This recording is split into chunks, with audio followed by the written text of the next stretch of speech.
Welcome everybody to today's stream.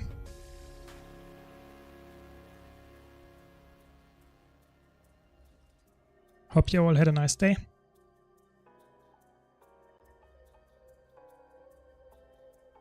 Let's play a bit of Guild Wars 2 and hopefully we have a nice evening together. My day was quite exhausting, so what else can I do than just play some Guild Wars 2? No, I'm only half joking. I think Guild Wars 2, I don't really care which game mode I play. All of them are, for me nowadays, quite relaxing. Even PvP. That might be funny to a lot of people, but I think just relaxing, pressing some buttons, having fun. It's quite relaxing to me.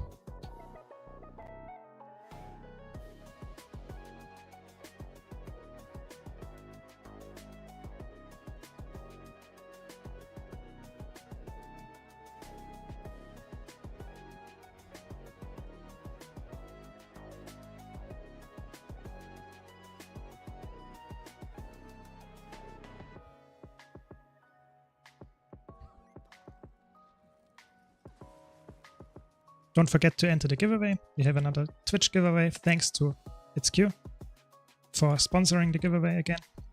100 gold giveaway. It will run for at least 1 hour. Only requirement is to type !ticket in the chat on Twitch. And you have a quite high chance of winning the 100 gold. You have to be a follower to win, and subscribers get actually double the luck. So it's still quite fair.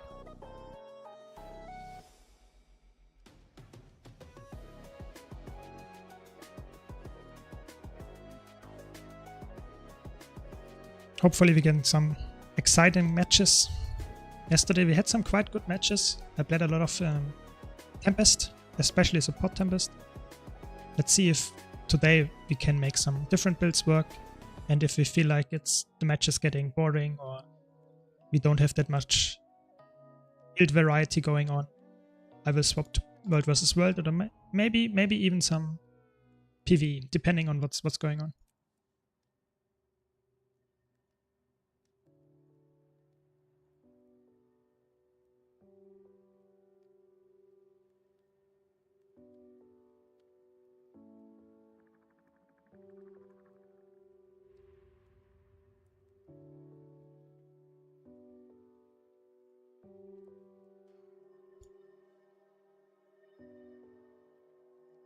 So let's check, as always, what we are up against. So the enemy team has a Reaper, a Daredevil, DH, Virtuoso, so it's a really weird team comp, and maybe a support, Chronomancer. So in this match, support is a really good option. But they are quite fast. Daredevil is really good. I think I have to go for support build here. That's a good thing to go for sure.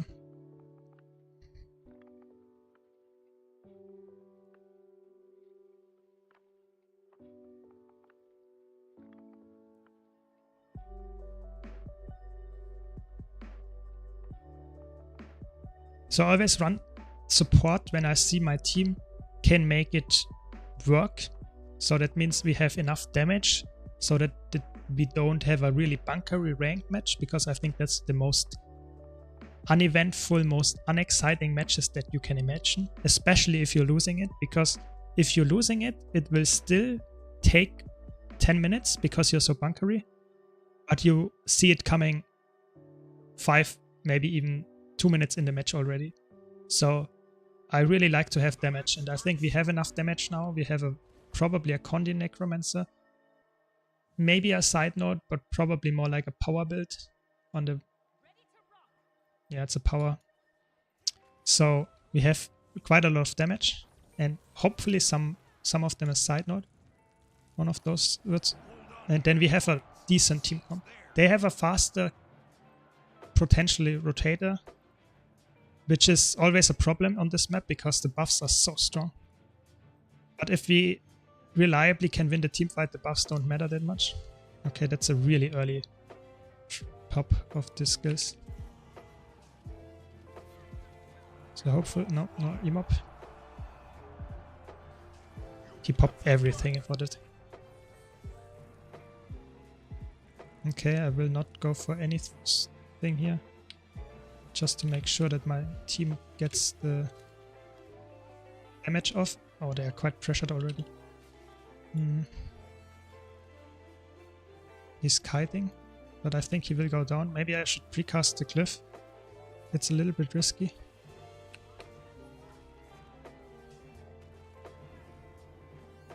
Oh, how did he rally here?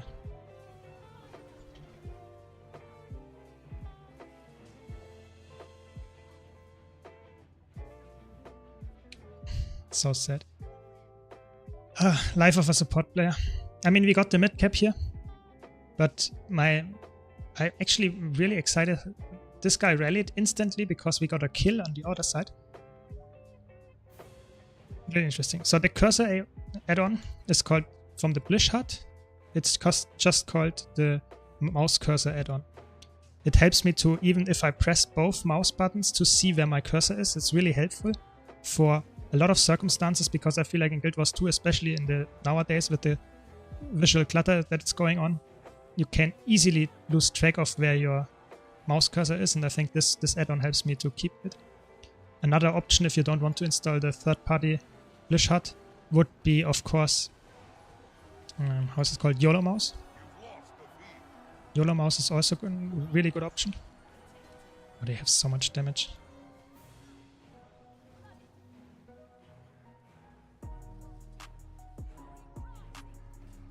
If they can get the kill here, we actually get the rally, I think. No, maybe not. Oh, maybe, okay. And instantly sniped again.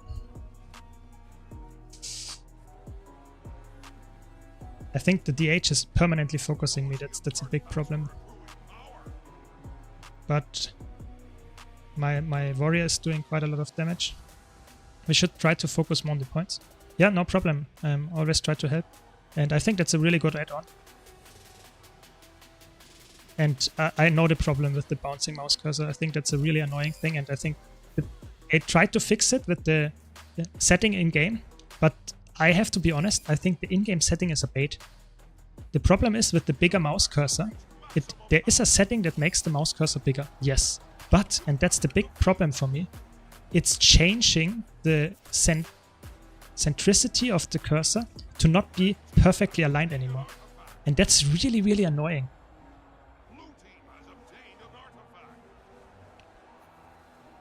So let's get some help to my word here.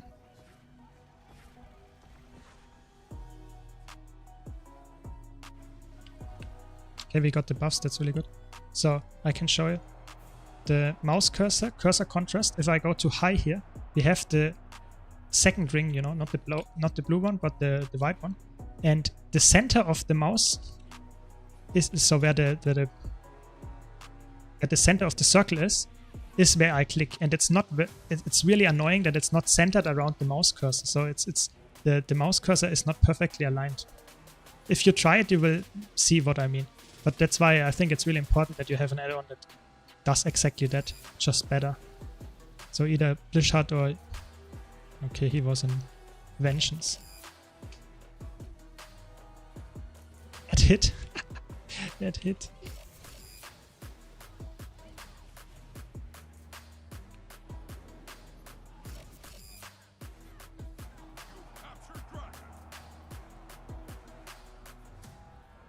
So let me switch that off again.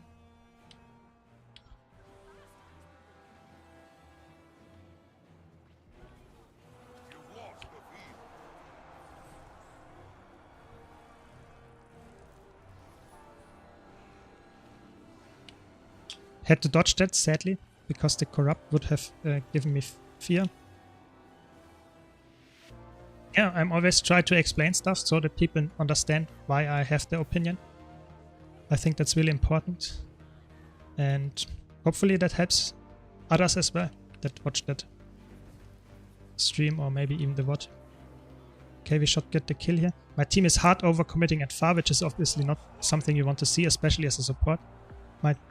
We get decap here. I'm not sure if I should go here because I'm a support. As a support, you should not push into one-on-ones. That's why I go here and try to help my teammate. Should probably work out in the end. Because the thief doesn't even go for the cap. So we get the kill here. The warrior is hard outnumbered in a second. So I anticipate the outnumber here. And try to help him. Because they are all on respawn, so they will all come back and push into him. And I know it's power rival warrior. So it's a very easy target.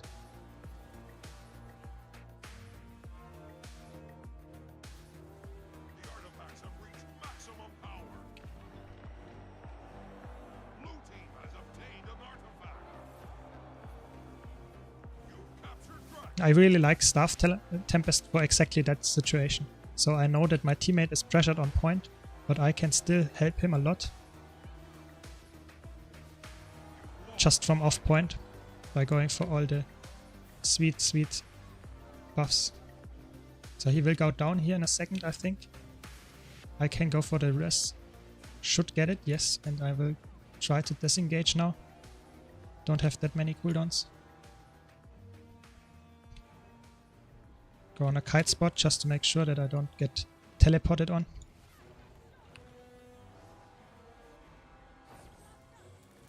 The warrior is now back and helps me. Perfect.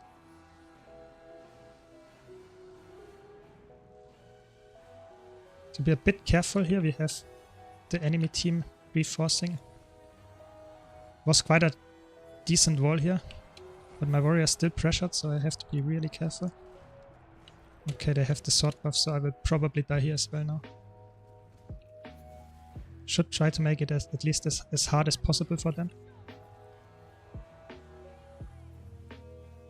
And annoy them a bit. But I'm not in a good spot here, I'm at far. And I'm in a 1v2, yes, but I'm really useless. So I hope I can at least lure all of them here. No, I can't. Okay, then I have to be really careful.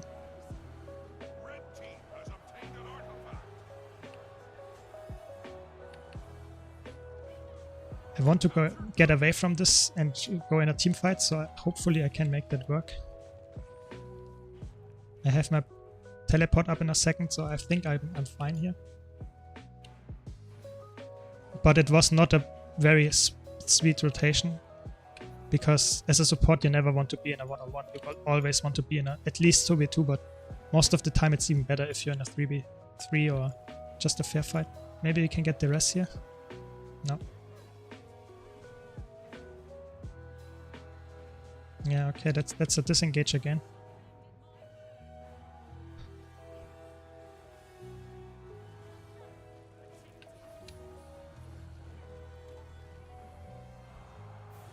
It's still not won the match. We have to be really careful. If we overextend too much here, we will lose the match even after the nice plays from earlier.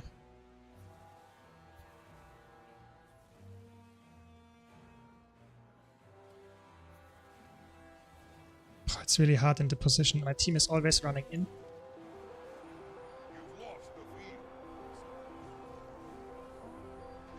I mean, I'm against 3 people here, which is obviously okay, in the sense that...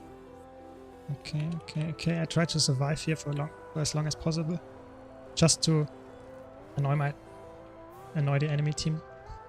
Maybe we get the counter kill here on the Guardian, actually. Yeah.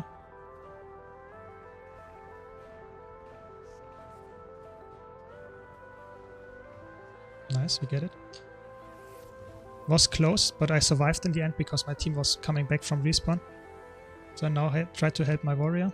I have Glyph up if it's really needed. I know my warrior is really squishy.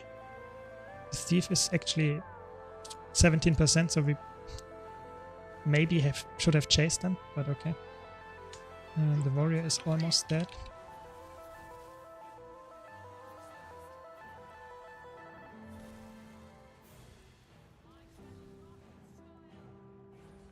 Okay, try to mob this guy. Yeah, got it. Nice, we got the kill. Now I can go for the cap, and I think at this point the match is over.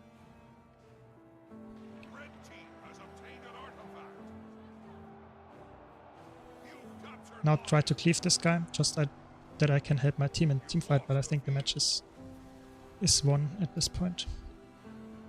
Yeah, nice. Was a clean match. I died once. I could have died way more, actually, but I think the one time I died, it's in the beginning. I should probably not have been there in that position and die, but it's fine. Now I just want to go with my team. Of course, I could have defended or at least contested the point here, but as a support, you don't want to do that. You don't want to go into 1-on-1.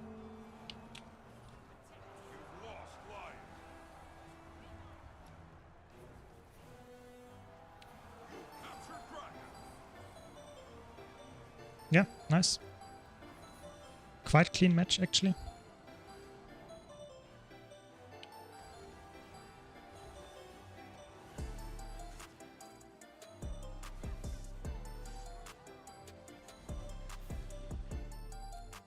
Sweet.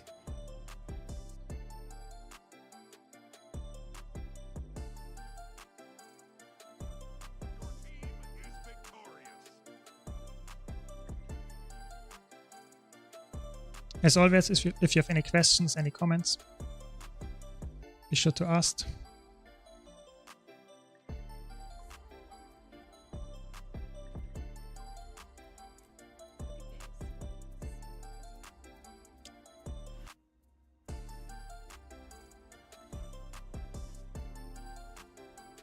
And let's go for some World vs. World now, I think. It was quite a clean match. I think more than that is unlikely at this point.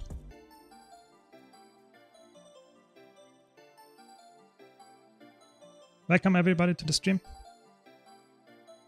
Hope you had a nice day.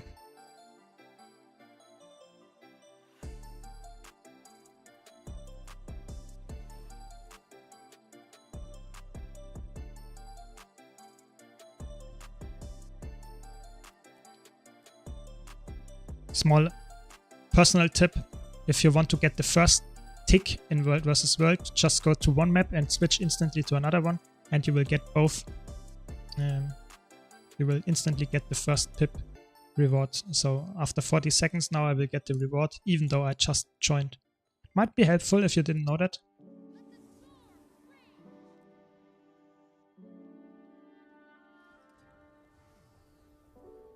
So let's see what we can make work in World vs. World. Currently I'm really enjoying this Dagger build. It's using Marauder, Herald Rune, Naya's Relic, and Dagger. Really good. I made a build guide about it, explaining all the combos, all the things, that is the intricacies. It's on my YouTube if you want to check it out. But I played a lot on stream because it's actually really fun to just kill people because they don't expect you to burst them with burning speed.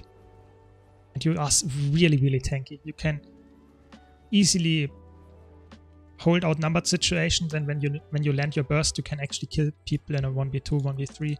It's really surprising. Not a lot of people, especially, yeah, just people that are going in smaller groups, don't expect an Elementalist to deal that much damage while still being that tanky. So it's a really fun build in that regard.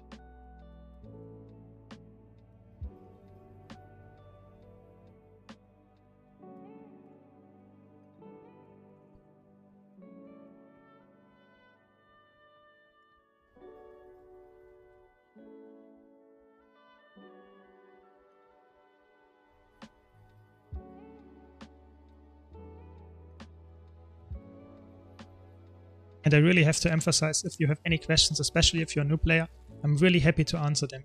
If you think that's too stupid to ask, if you're too shy, please don't hesitate. It's actually, I'm really happy to help you out. And I really try to make content on YouTube as well, not only on Twitch, to help new people, because I think the content creation scene in Guild Wars 2 is way too small, especially when it comes to how good the game is and how little content is actually quite well explained. So yeah, I really try to help out there, and I think especially my newer videos might help new people a lot, but the sad part is I'm too small to really push it out and not a lot of people know about it. So if you enjoy the videos as a new player, be sure to try them out or watch them and try to help me out there and just spread the word a bit.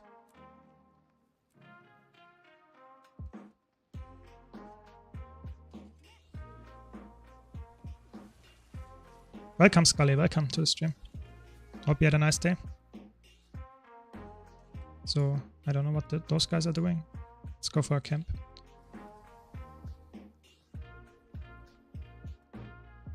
Maybe you can find a nice Zerg fight later. And show off some Elementalist staff gameplay.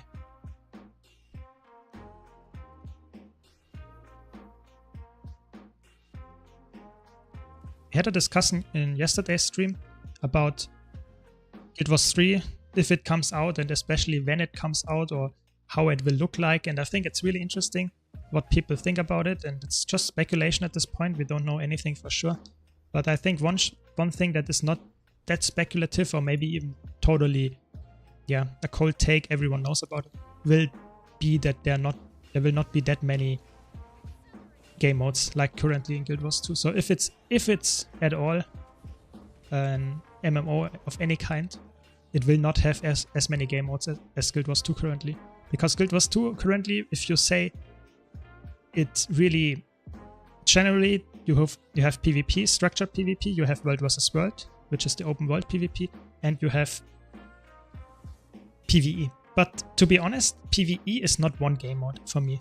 PvE has so many different parts to it that you could easily make an MMO without any competitive elements in it, and it would still be working. So I think in the future, when they release a Guild Wars 3 that is somewhat an MMO of some kind, it will definitely be more focused on less game modes. So that means, in my opinion, they will focus more on open world content, because I think that's the best selling point they have and the best just experience they have with the development Guild Wars 2. And I think it's quite clear that it works the best money-wise. So I think they will develop this kind of content for sure. But the question is, will they also develop, for example, World vs. World even further in a new engine, for example, so that it's more, yeah, just a little bit more fluid to play and without any really big stuttering FPS lags or just those kind of stuff. Would be really interesting if they want to fix that with Guild Wars 3.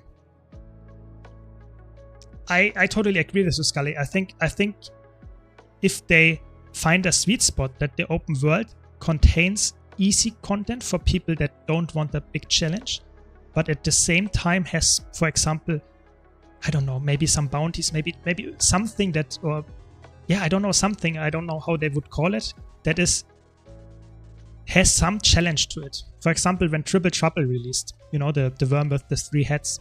In the beginning, it was actually quite challenging. And I think something like that is really cool.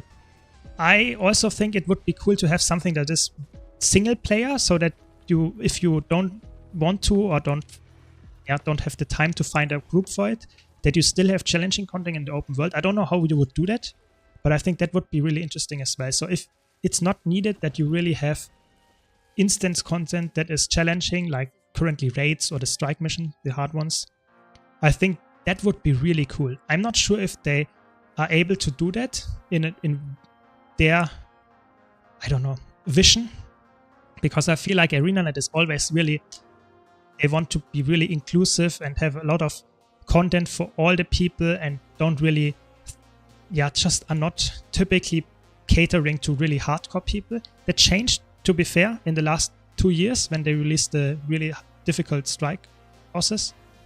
But before that, I would say it was not really the case. And I think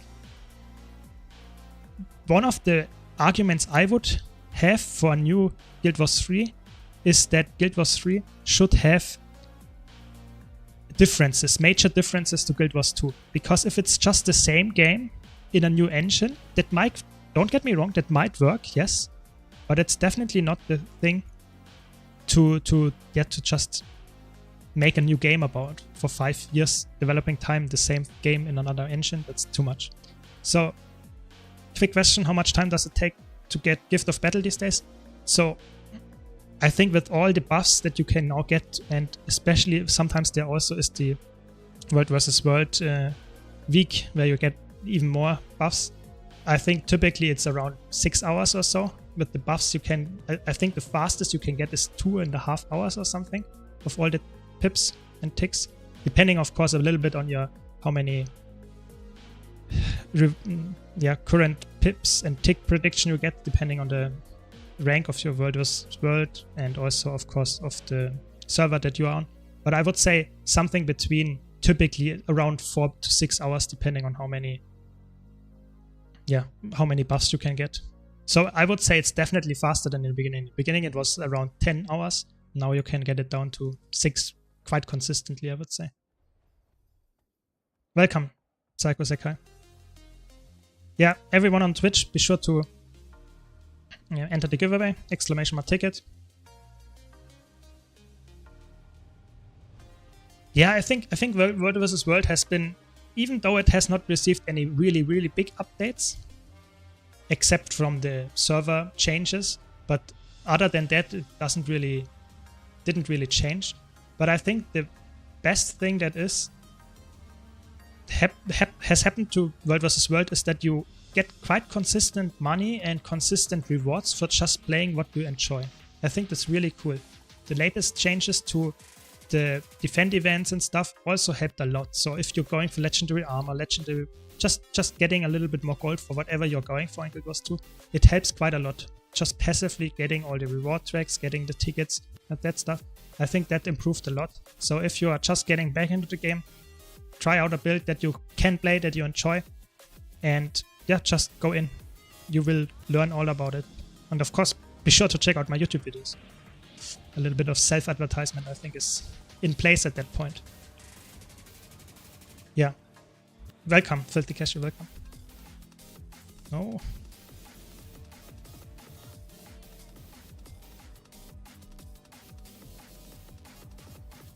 Yes, I was just playing a little bit of PvP. It was actually quite decent, but now I'm going for some World vs. World.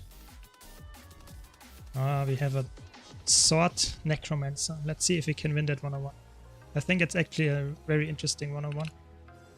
Looks like a Power Necromancer. I think they don't have a standard chance.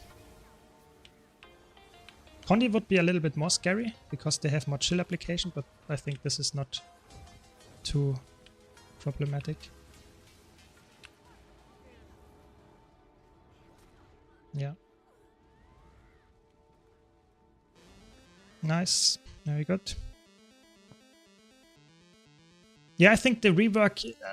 there were some people that were not enjoying the rework, and there were some people that really love it. I think that's a little bit hit or miss. In any case, I would say just play it and see if you like it. Yeah.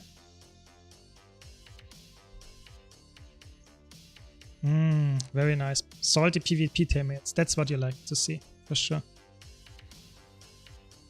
Yeah, I think PvP, I think that's a big selling point of PvP is that you have constant fighting. I think if you play World vs. World, there is at least 50% downtime. I mean, we can see if we can get some nice fights on EB later, where there is constant, for example, I had 3, maybe even 4 hours of consistent fighting in the middle, you know, the Stone Mist Castle. We had there 4 hours fights consistently, but I think you are right. In general, World vs. World is a little bit more relaxed. There is not always fighting going on. And in PvP, if you have a match, it's, I would say, consistent fighting for 10 minutes. And then the match is over and you have to queue for 5 minutes. And then the next 10 minutes is fighting again. And that's a very good point when it comes to Zerg fights. It's typically not really like, you have a really influence on how the match is going. So yes, you can play some really clutch stuff and make it work, but most of the time it's just so much happening and it's 50 other people around you, so you don't really have the option to, I don't know, see everything and be really skilled at it. It's more like the commander, if they do a really good call and make a really nice just command and the Zerg follows, then it works, but it's not like you really can see enough to make it. You carry and dodge and hit a really sick skill. I think that's not really happening. It's more like you press all your buttons and hope to win. At least if they work, depending on the rubber banding and stuff.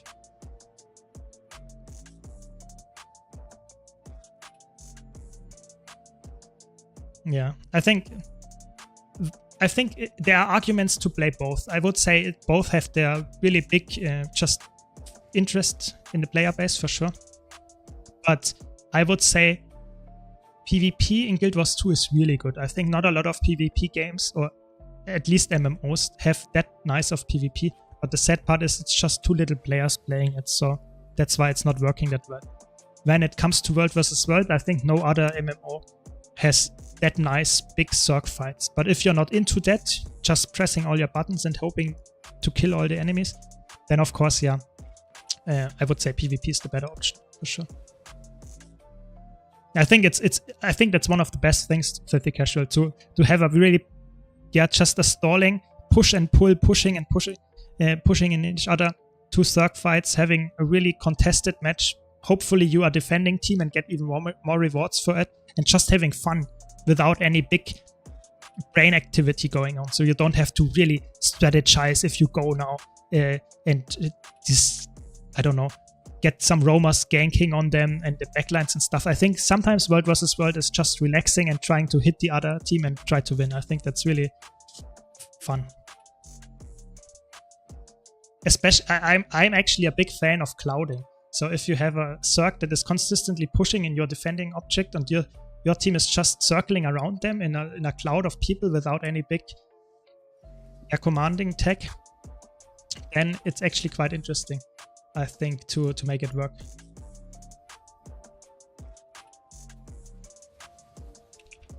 Yeah, I think what you're mentioning here in PvP, I think is especially people that are lower rated, I have the feeling. So let's say people in gold or even lower typically are just playing the match, and as soon as they lost the first team fight, they say, okay, the team is shit, and quit. But they don't notice that they are the problem, because people that may think the game is just lost by one team fight don't understand how PvP works. Yeah, so that's really important, that those people are the reason why PvP feels so bad oftentimes, because it would have been winnable if they would continue to play, but they just decide it's lost. And that's really, really bad. I really hate that. Yeah, I really think that's really bad. And I think, in my opinion at least, if you find people that are higher rated, typically they don't do that, at least not that early. There will always be people that say, okay, they are 250 points ahead, it's lost. I get that. I think at some point you have to say it's probably over. But in my opinion, I think playing a game and you should try to get as good as you can. And oftentimes I try it to the very last second, because I feel like there might still be a comeback. I was in situations where I lost a game where I was 200 points ahead because my team threw. It can happen. It can happen. But I think, Psycho, I think it's really important that your mindset should be, yes, try to get higher rating, but Guild Wars 2 is, no one cares about rating. It's true. No one cares about rating anymore, because it's not a big achievement anymore to get ranked 250, because everyone that just gets enough matches and is somewhat decent at the game will get into the top 250, at least in my opinion.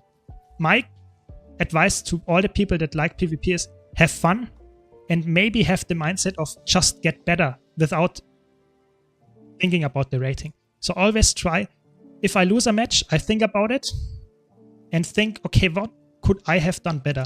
Because I am the only thing in the match that I can influence. I can't influence my teammates, how fast they give up, how good they are. I can't do that. So in my opinion, the only thing that I really can do is try to get better. I think that's why I like to play PvP, because I have fun improving. And I totally think it's a good point that gold, especially if you're in gold 1 or something, is probably the hardest way to get out, because people are somewhat knowledgeable about the game. They understand how the game works a bit, but they don't play PvP very well. So they just throw matches, they are giving up too early. So that's this, let's say, elo hell, where you are in and you might want to improve, but your teammates don't let you do that because oftentimes they just sabotage your process. And I think if you can get the mindset of I want to get better without caring about the rating, then sometimes that gets you out of there at some point, because you just carry your matches so hard at one point that you will win it. I think that's what you should try to do.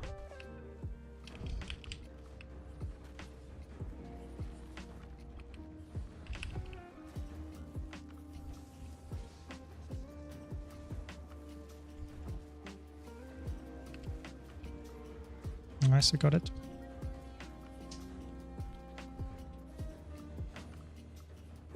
I get that you at some point want to give up. I think that's a human decision, that you, if you are 300 points behind or something, that you don't want to go out again and just say, okay, GG next. I think that's a fair thing. But I think a lot of people do that too fast. They say, okay, first team fight is lost, we lost the game. And that's just simply not true. I think PvP in Guild Wars 2 is very, volatile when it comes to swinging around, especially on some maps. For example, Temple is insane how easy you can swing a map state and the whole match in the general.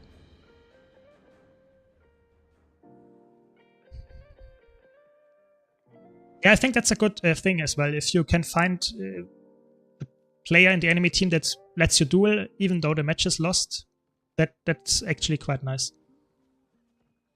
But like I said, I think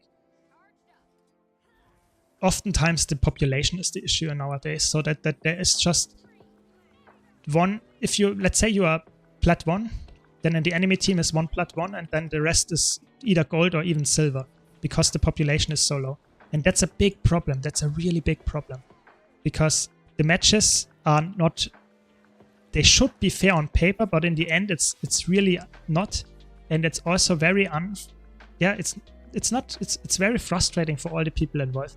And I think that not really helps, because if you want to go and try PvP and try to get better at it, and then you have matches that are so unfun to play because you play against a legendary player, if you are just trying it out, PvP, which happens frequently actually, then it's just, it's not helping. People will quit PvP that just started trying it. It's really insane.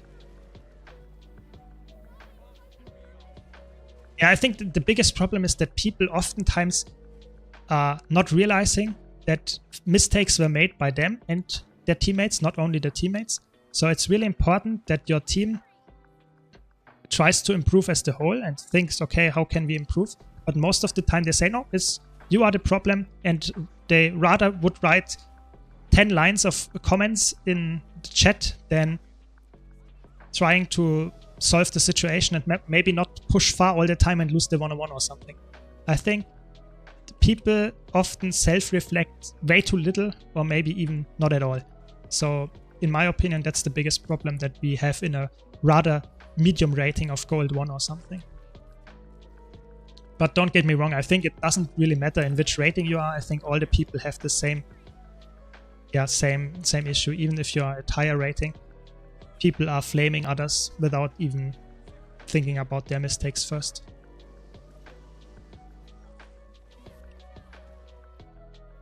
And I think that's especially true if you play some kind of support build, because if you're playing support, you always rely really, really hard on your allies. And if your allies are just trolling and don't notice it, then it really comes down to, can you carry the team fight so hard that your mistakes of your allies are just not mattering? But most of the time you just can't, because they consistently die. I think that might be a good option, Lang, actually. Just let your Steam out, but without sending them. Why not?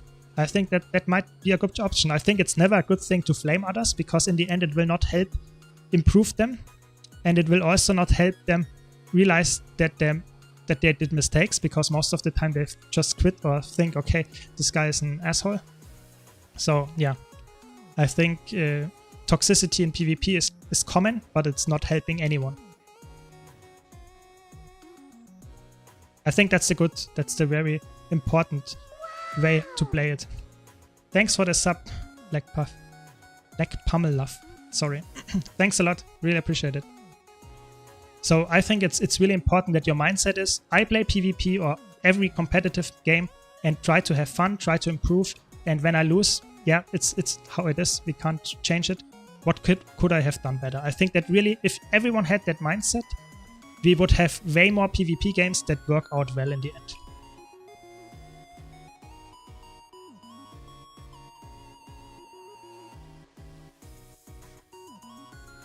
I think I got flamed so many times by not only bad players, but also really good players, because they thought I did a major mistake, and it might have been true, but in the end, it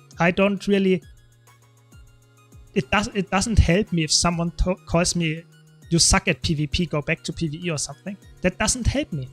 That doesn't help me at all. So in my opinion, just don't write at all. If you are tilted, just either quit and go play something else, or just suck it up and go for another one and don't tilt, in my opinion. It's really important. But to be honest, most of the time people that write you suck are probably worse than you, just don't realize it. Because they're just toxic, in my opinion. And yeah, that's just the truth.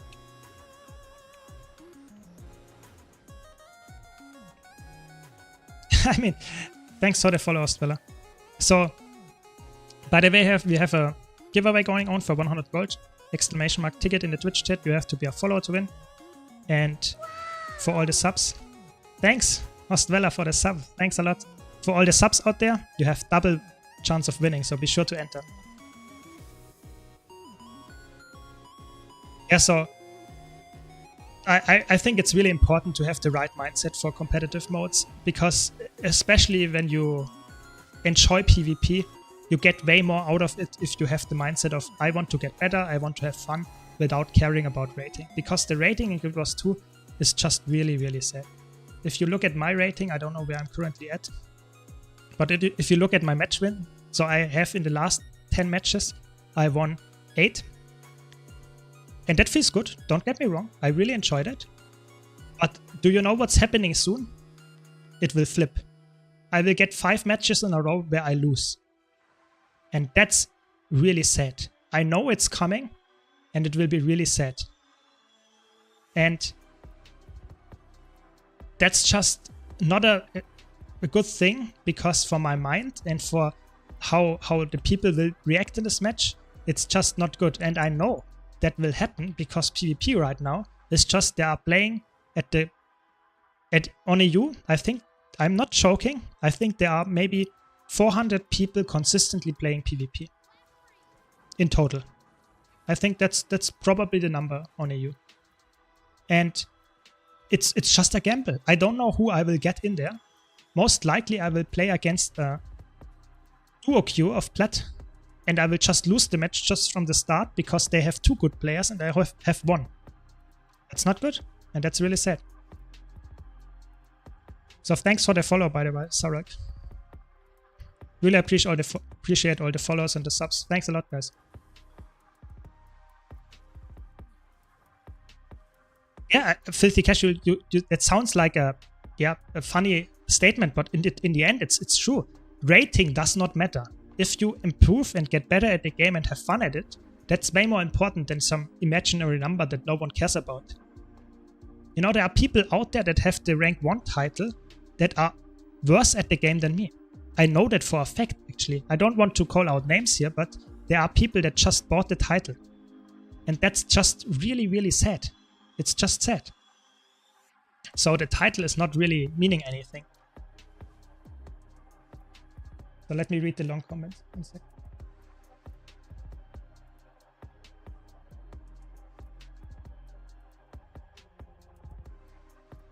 Yeah, I think that's a really good point here by Eggflate. So back in the day, let's talk PUF release, maybe even before that, the meta was really slow. not bunkery, but it was slower than now. Nowadays in ranked, it's often the case that you have really bursty matches. You have 2 Willbenders in the enemy team, you have maybe, I don't know, Spear Mesmer as well, and then it's really bursty. And you just get flamed for everything because you die in a second, and the enemy team dies in a second, and there's always something happening that might be flammable.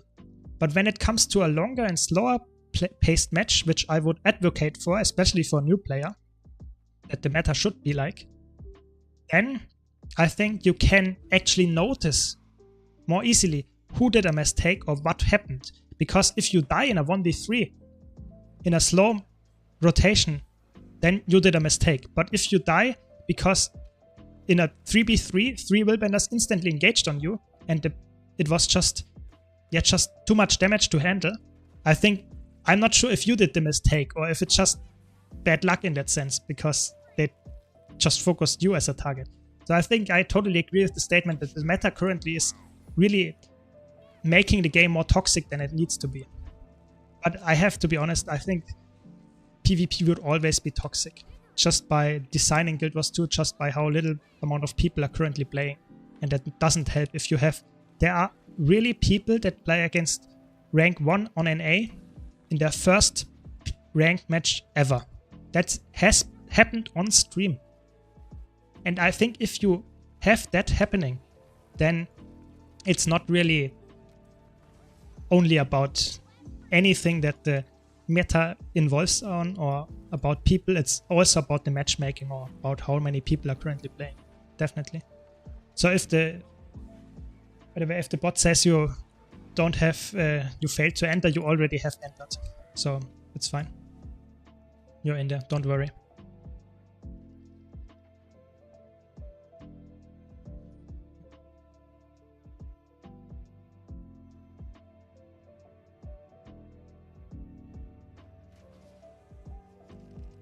Yeah, I think PvP, I wouldn't say that PvP is toxic in general. I think every single game that has some competition in it, some PvP element, might be toxic. I was roaming and I just killed someone in a 1-on-1. Then they came back with 2 friends and killed me in a 1v3. And then they threw some blueprints on me and jumped around on me. So there's always toxicity. It doesn't really matter if you play PvP or if you play World vs. World. That just happens. So, yeah. I would say just play the game and ignore all the toxic people like Psycho says. I think that's really important. So, will I make a World vs. World Mesmer build like the support Tempest? Maybe. I think Mesmer is in a really good spot. And I think you could easily make a good build about it. Yeah, it's a good idea. I don't have it right now, but I think I can make it. Yeah, it's a good idea. Didn't have that many World vs. World builds lately, so yeah, I think that's a very good idea. I will do that. Don't know when I will push it out though. Because I don't know if you noticed, but I'm really trying to make the videos a little bit more high effort, so that my editing style and my scripting and stuff is a little bit more effort, high level, so that maybe people enjoy watching it even more than before. I hope that works. And yeah, let's see.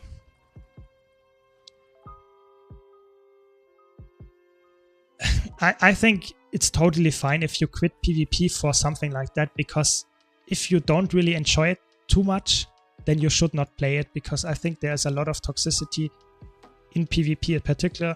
And if you don't like that, I think that's fine. But if you enjoy PvP, I would say you should not quit because of the toxicity, because you can still enjoy it by just ignoring them. Maybe block them, maybe just deactivate chat if you really want to. I think there are ways around it. But yeah.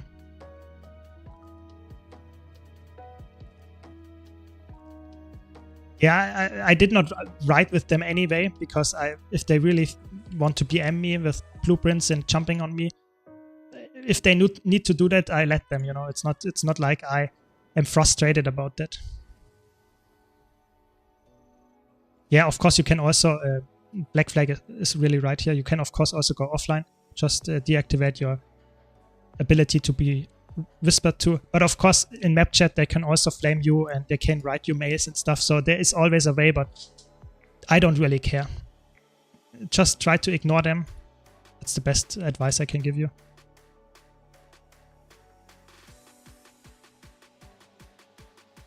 Yeah, I think that's an interesting argument or conversation about people always say, "Oh, you're playing Celestial build when you roam. You're just a meta slave. You are a noob. You can't play real builds." I think it might be true that Celestial builds are somewhat more easy to play because they are tankier inherently. But at the same time, I think it's a stupid argument because you are just playing what is currently one of the best things to do. And why not play it? That's like saying, I make myself deliberately bad, deliberately worse in the game to say, "Oh, if I kill you, you're so worse than me. You're so much worse than me."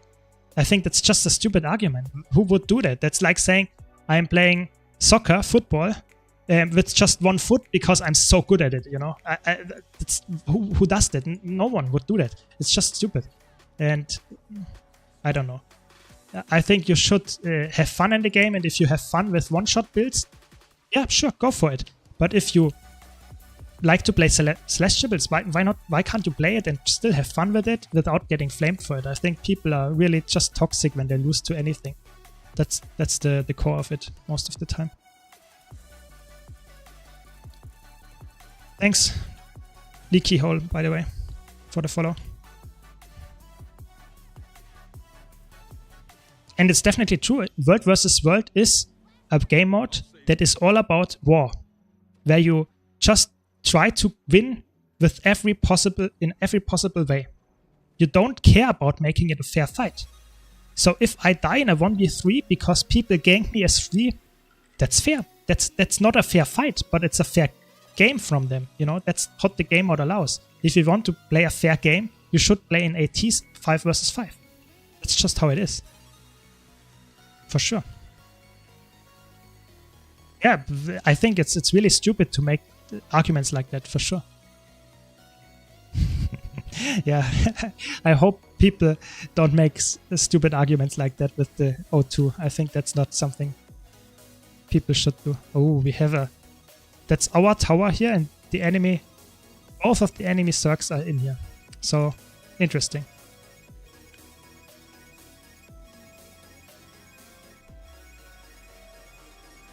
And I think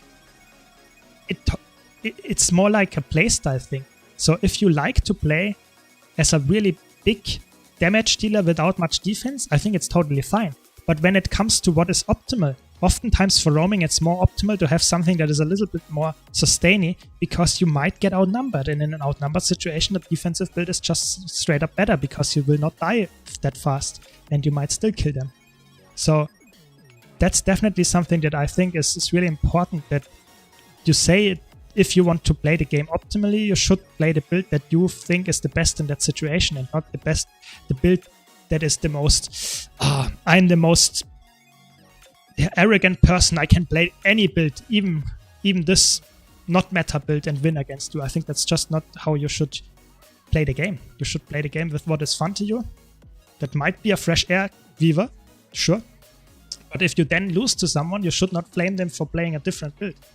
That's just stupid. Very good point there by Filthy Casual. There will be a relink in 26 days, so be sure to choose your community guild, especially if it's ours, so that it's the World versus World guild, and we can get to play together, maybe even like some nice small-scale roaming, maybe even Cirque play going. Would be quite fun, actually.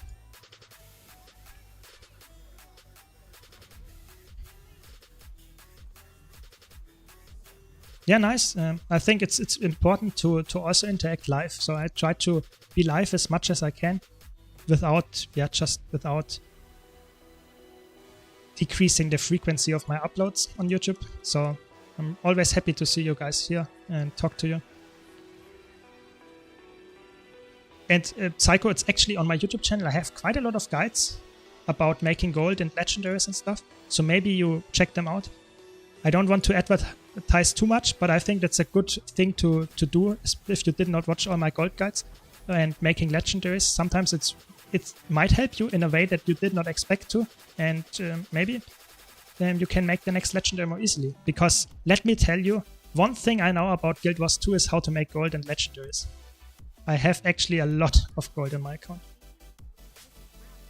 I'm on a U, so if you're also on a U, you can join the guild. Otherwise, I'm sad to say it doesn't work.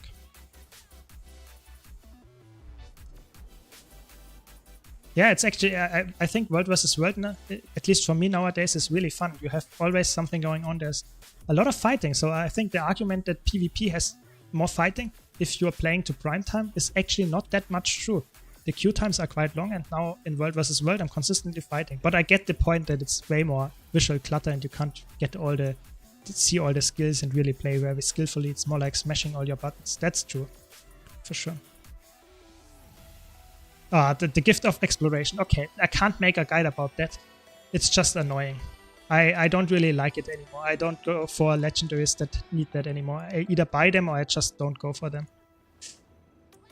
Luckily, I have most of them by now, but gift of exploration is not really fun to me anymore. Typically, it takes around, I don't know, how long do you take for most of them?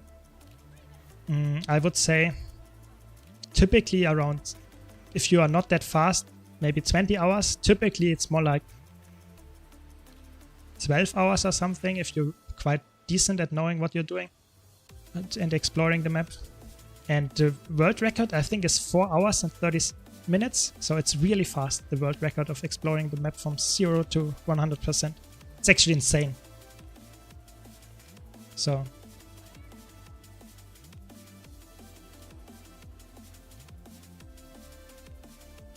I saw the video. I have to be honest, I don't remember all of it anymore. I think it would work in World vs. World. The thing is, I feel Revenant in World vs. World, especially when it comes to roaming, is in a weird spot.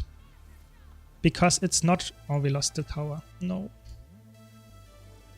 Because it lacks, in my opinion, quite a lot of Condi clans, which is quite annoying. So if you're facing an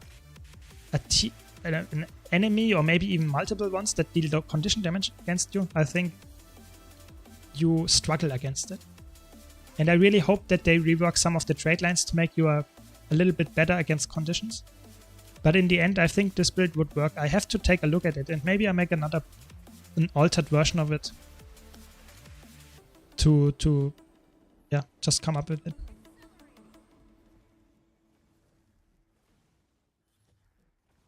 Yeah, I think that's totally fine. If you don't have fun doing and going for legendaries, sure, you should not go for it. I think that's not important. And if you really want to have a legendary, you can buy it from the TP if you really need to.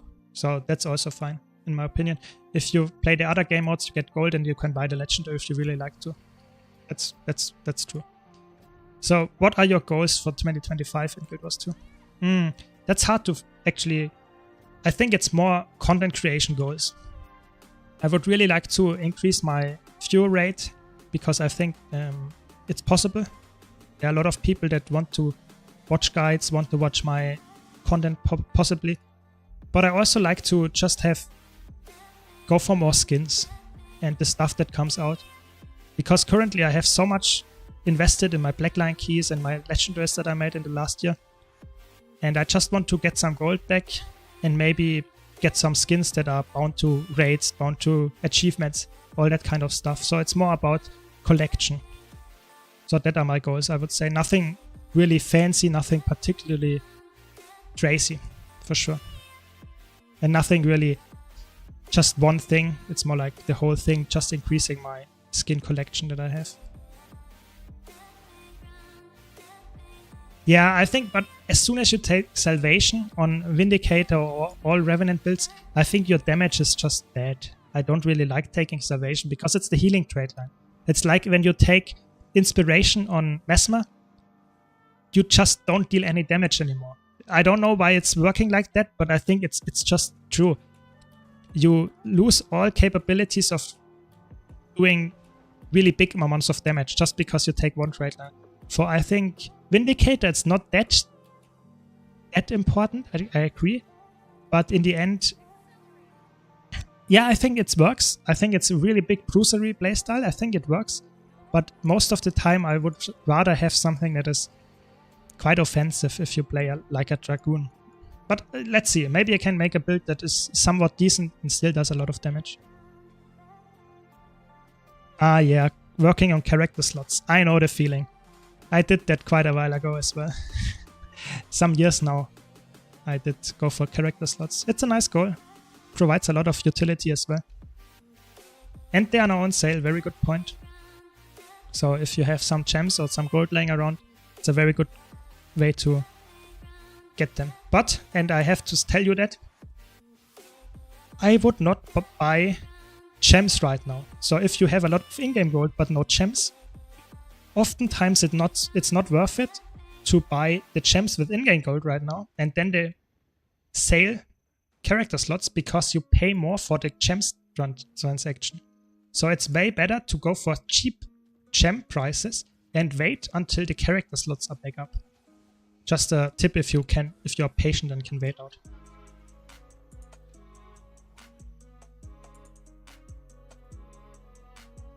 So the PvP reward track that gives you the most gold, let me check right now. It's typically the same as in World vs. World because they are mostly exactly the same. Of course, you should go for the non-repeatable ones first. Those are the more lucrative ones, but of course you can only do them once. As soon as you did all of those, the typical more rewarding ones are either going for Thunderhead Peaks or something like that and crafting with the branded mask that you get from there, but that is quite annoying to do so. So I would say better go for example for Secrets of the Obscure reward track, where you get a lot of the map currencies and stuff that you then can transform into weapons that you can easily sell because they are selling so much on the TP. But if you're really just going for liquid gold and don't want to really think about it, sell all your stuff without an annoying crafting or something, then I would say the End of Dragons reward track is the best one. It gives you around 16 gold. And that's good enough for me, I would say. That's why I go for it most of the time.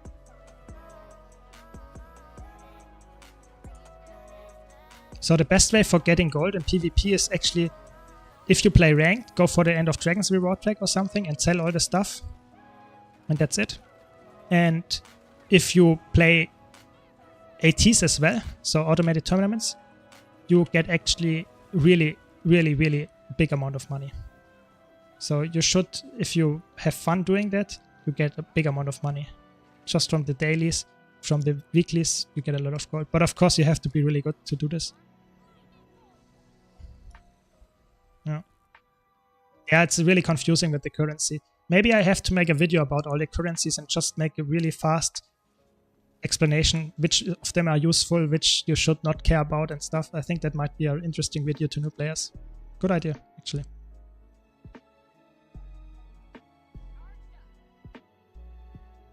Yes, that's the good thing. So harp about World vs. World. You can do anything in World vs. World. Just try to either kill some players, follow a commander around, capture some towers. It doesn't matter. Do any event, anything will give you participation.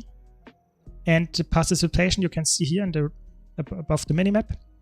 And every time, every 5 minutes, when the count here is up, the timer is up, you will get rewarded for that. And depending on the reward track, you can choose in the World vs. World menu here. So we will always get stuff from there. And the reward track is only progressing with each tick. So you should always try to stick around until there's 0-0 and then you can leave. But of course you have to do the participation first. And it's also quite nice because you can also increase the reward track gain and stuff by just getting more pips. So just sticking around in a match for longer will give you more pips, and the pips will give you tickets and also instant reward track progress. Yeah. Yeah, no problem, man. I'm always happy to help.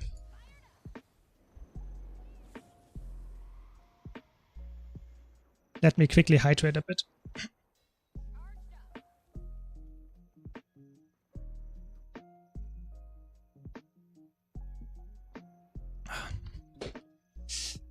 So let's see, maybe we get a commando or circ or something going here.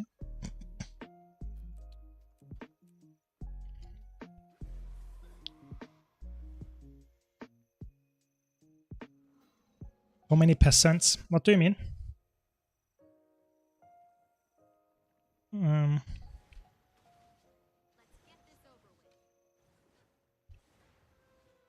Hydrate. I'm fine. I would say 10. 10 is good. Is a good number.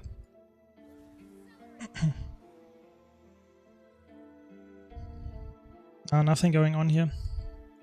Sad, sad, sad.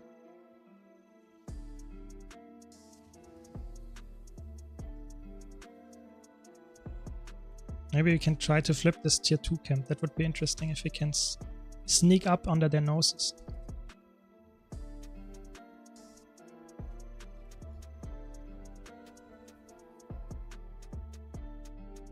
Yeah, I think Dagger Catalyst is really fun in PvP as well as in World vs. World. With the buffs to Dagger, to the cooldowns especially, and also just in general the usage of them, it's actually a really, really good thing.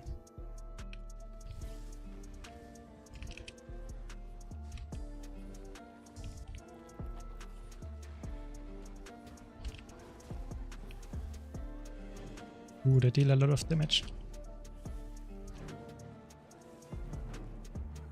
Oh, because it's a Willbender.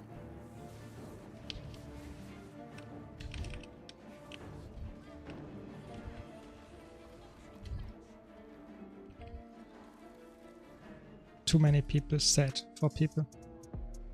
That's too many, even for Dagger.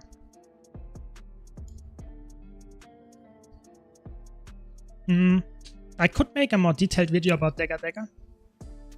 I think the rotation Catalyst has is actually quite fluid. So the idea is always you have a lot of combo fields with your spheres, and also with, for example, Dagger 4 or here the Dagger 3.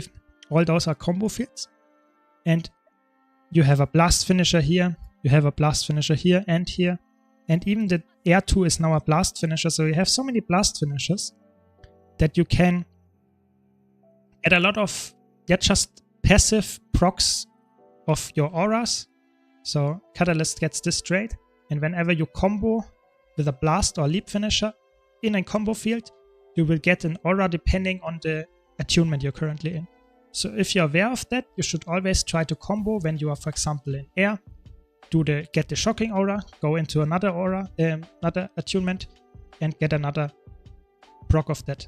Of course, it's really important to understand, first of all, that some auras are better than others. For example, shocking aura, in my opinion, is better than fire aura, because shocking aura is more defensive, where the fire aura does not really bring you that much. So giving you a real rotation about saying always go shocking aura and then do this is not really viable, because most of the time in PvP you have to think about, okay, I'm playing against a Deadeye that outnumbers me. So reflects would be good. So prioritizing getting magnetic aura is way higher on the list than, for example, if you play against a Willbender. Against a Willbender, it does not matter most of the time to have magnetic aura.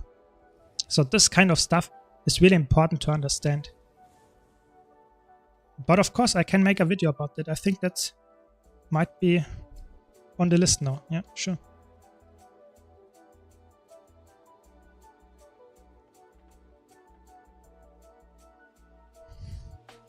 So I think you can only see it when the thing is happening again. Next time it's going for the,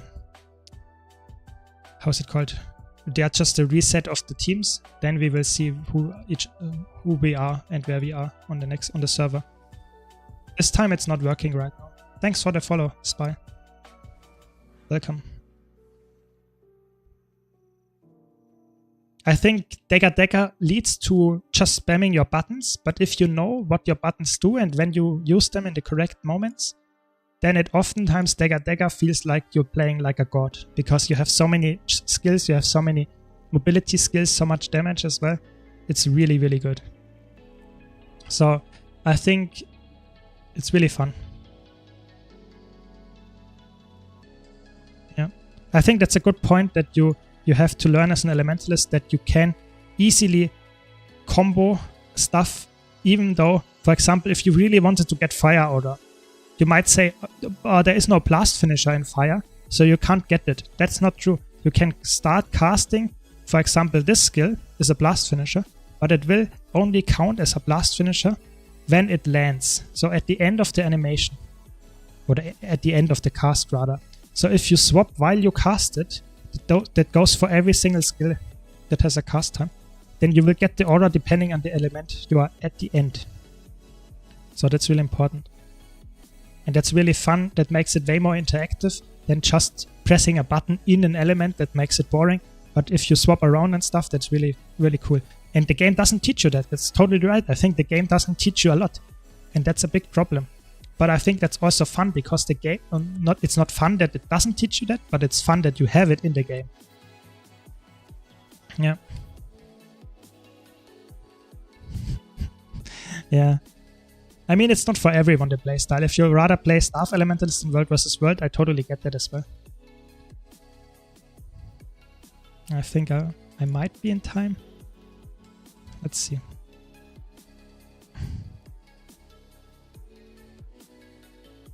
Or maybe not. Where did they go in? Yeah, I think videos are really helpful, because oftentimes people to see something in action is sometimes better than. Yeah, oh, that was close.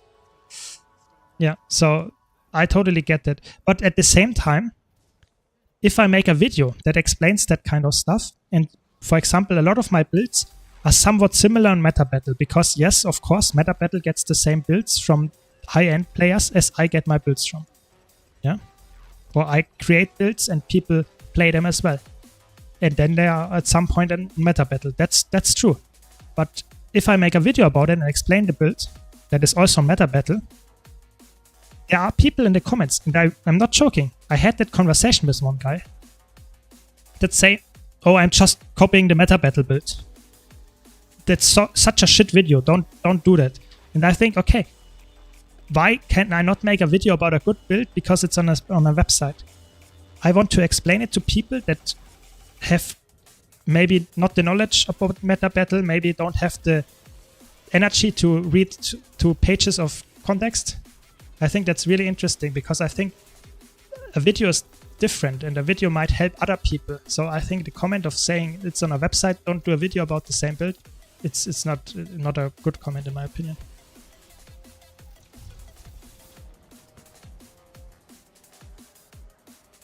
Wow, that was a lot of damage. But I rallied. Very nice.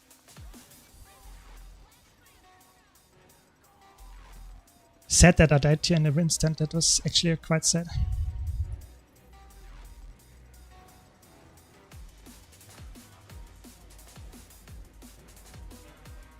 I think Viva in its current spot is quite bad.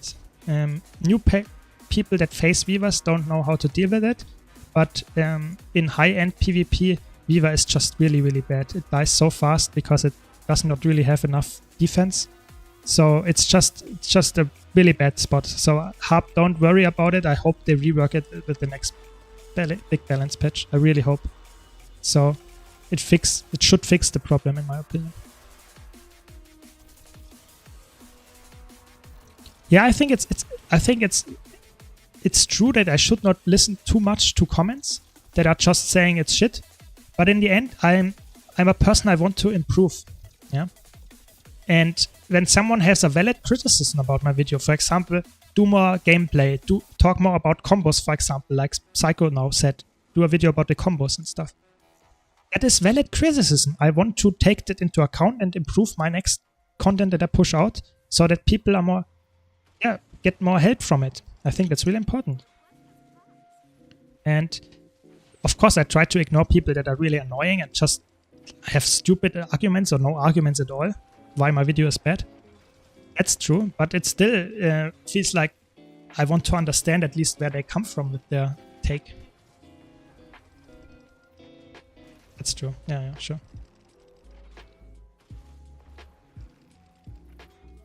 I think it's not about being bad at something. If you enjoy playing Catalyst, why not go for it? I think that's totally fair. You should always play something that you enjoy and is fun to you, rather than playing something that is meta just because you think it's the best option. If you don't enjoy it, go for it. Yeah. So next one.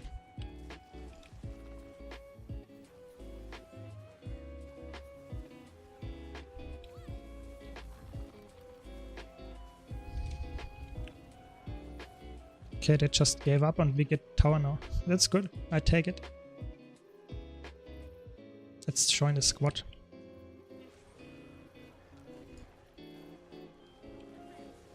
This build is immense when it comes to cleansing. I'm often top cleanser on Tempest, which is really fun.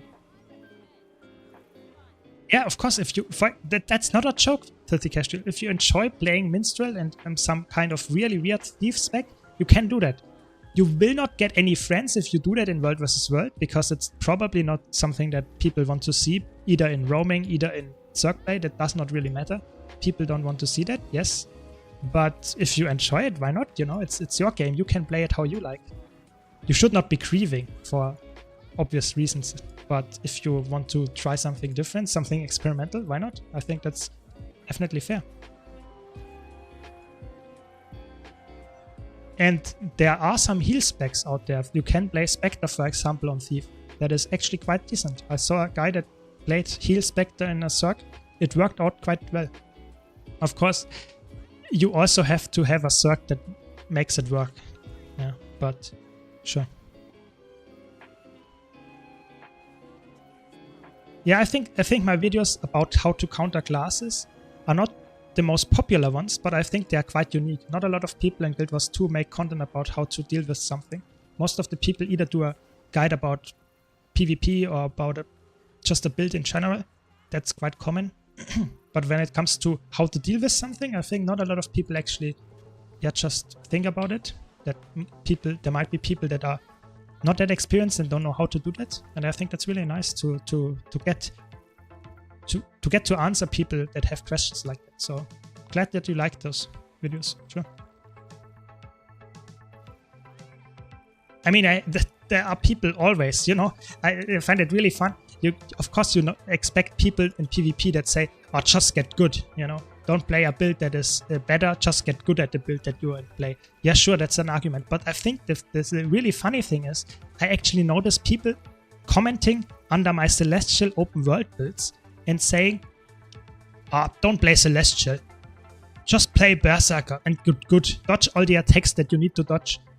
But to be honest, if you ever did fight, for example, a POF bounty or something, a legendary one, and you played full Berserker Weaver, for example, you will not succeed. And the open world build that I posted will probably be able to do it. So people just don't know what they are talking about. And I find it so funny because they are just toxic and want to make it annoying in my comments. So I find that really interesting that people just always, even in PvE, want to be toxic. That's really fun. And just say, get good, don't listen to this guy. It's really fun.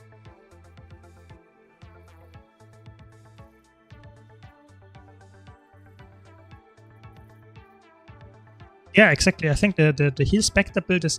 I think they should buff it a bit so that it's more AoE and not that much single target, because single target is always not something that is really crazy good in World vs. World at least. But I think heal Spectre definitely has a place.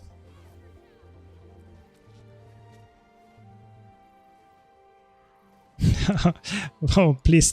I don't know if I want to hear that. Who I remind you of. Might be someone really weird. I'm not sure if I want to hear that.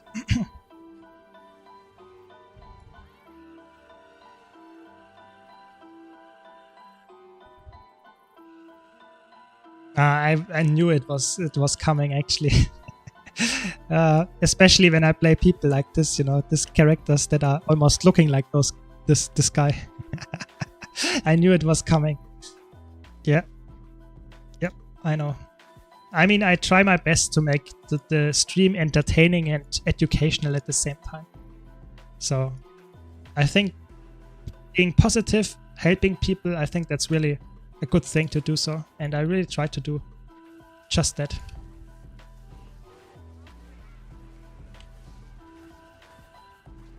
Yeah, I think it's true. It's definitely true.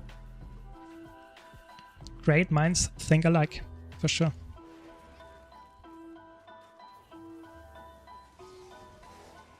Yeah, sadly, there was not that much going on. Oh, they contest here the thing. Okay. But that was a close sustain. Now I can win, actually. Now we have the Spectre. Condi Spectre against this build is probably not going to work.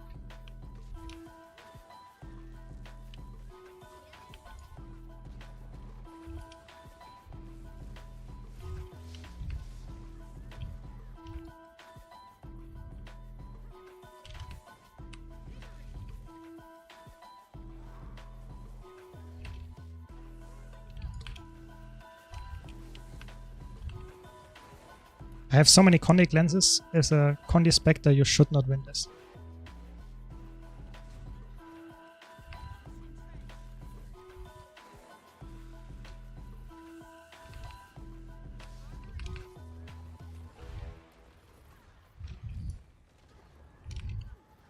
Nice, I got him. That was a close sustain, but I knew if I could sustain that I would win. Because this build is extremely good against Condis. It's actually insane. This trait is so broken. Ever since the rework, it's insane actually. You have so many Condic lenses on Dagger. And it's so fun. It's really fun. It's so, yeah, it's just you. I really like it. It's one of the best rework traits for sure.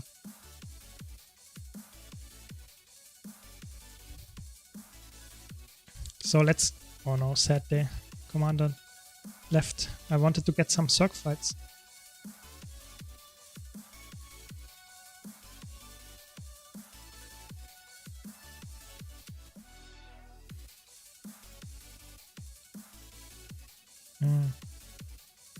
We wanted to do a giveaway. Let's do the giveaway now. I was completely forgetting it. So, I hope you all entered. Exclamation mark ticket in the chat. You have to be a Twitch follower to win. And subscribers get double the luck. So, last chance. And we will draw the winner of the 100 gold giveaway.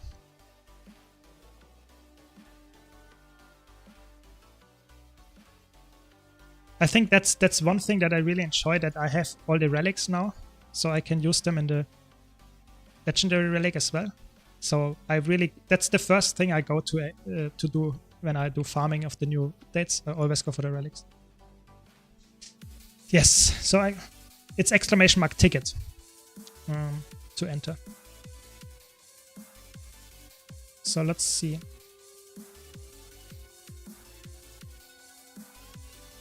So I think everyone is in, at least the people that are here right now.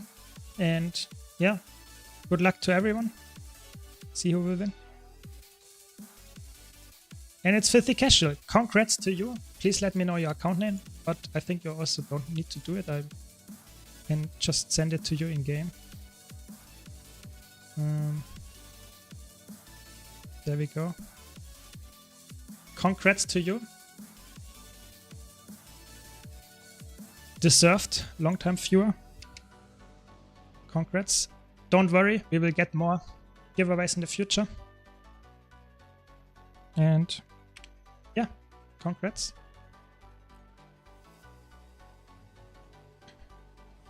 And we will, on Saturday, I will do the next giveaway.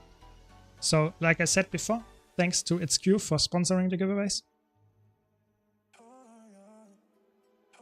And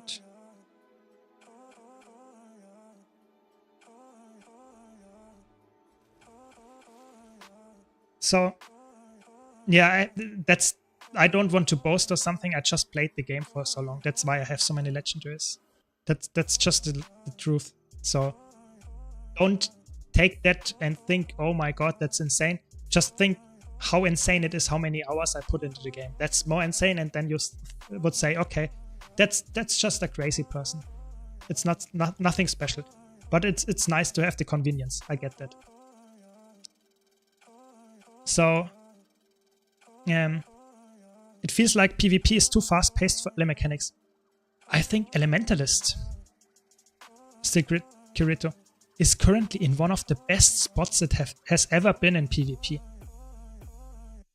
you have Dagger Catalyst. You can play Dagger Tempest as a hybrid. You can play Dagger Focus Tempest as a healer. You can play Staff Tempest as a healer. You can play Hammer Catalyst as a side noding build. There are so many really decent, or not decent, really, really strong builds right now in PvP for Elementalist. I think it's in a really good spot. But I get what you mean, that the mechanics of an Elementalist, most of the time, in at least low level matches, is more like you spam all your buttons and most of the time you win with that. I see that point, don't get me wrong, but I would say if it comes just from the how good a build is, I would say Elementalist is in a really good spot. For sure.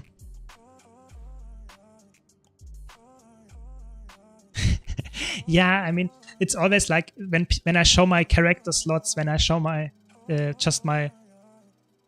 how many skins I have, how many legendaries I have, people say, oh my god, that's insane. But don't get me wrong, I spend so many hours in the game. You can, if you see my, if you check my account tour, I just spent all my gold on stuff that I think is worth it. And of course, I might have more gold than most other people, but I also spend way more hours in the game, so it's nothing special, and it's just some pixels on our screen. It's more about just having fun while doing so. That's the more important part. And I still enjoy the game, even after 12 years of playing it. So, it's the most important thing.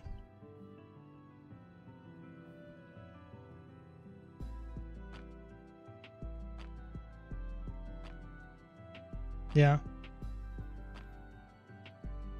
I don't know. I think Legendary is a nice goal to go for, but if you don't enjoy the skin, you should not go for it. I think the good thing about Legendary is, and that's really the big thing is, I think especially the armor is extreme, or the trinkets even more, are so convenient. You have it's so easy to swap around builds just by having all the Legendary gear. It's really good. I really enjoy it. So if you are a new player, going for Legendaries is the ultimate convenience. So I would always have a goal like a Legendary in mind if you want to go for more convenient stuff, for sure. Yeah, to be honest, Psycho, it's actually true for me as well. Sometimes there are phases in Guild Wars 2 in the 12 years. I think I have quit, so to say, Guild Wars 2 4 times already. Where I just played the game not at all for a few months, maybe even a year, or I just did not really do anything other than logging in for the dailies. Or yeah, there were times where I did that. So I think Guild Wars 2 is a really good game when it comes to that, because you never have to fear that the gear that you got previously will be outdated when you come back. You can always come back after a year, after maybe even after 2, and the content might be different, but the gear that you have might still be completely valid. So that's really cool. Definitely.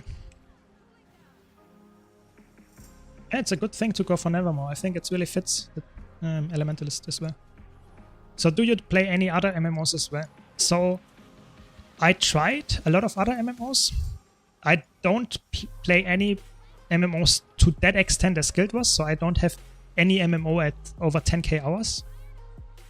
But I played Final Fantasy. I play Warframe, if that counts as an MMO.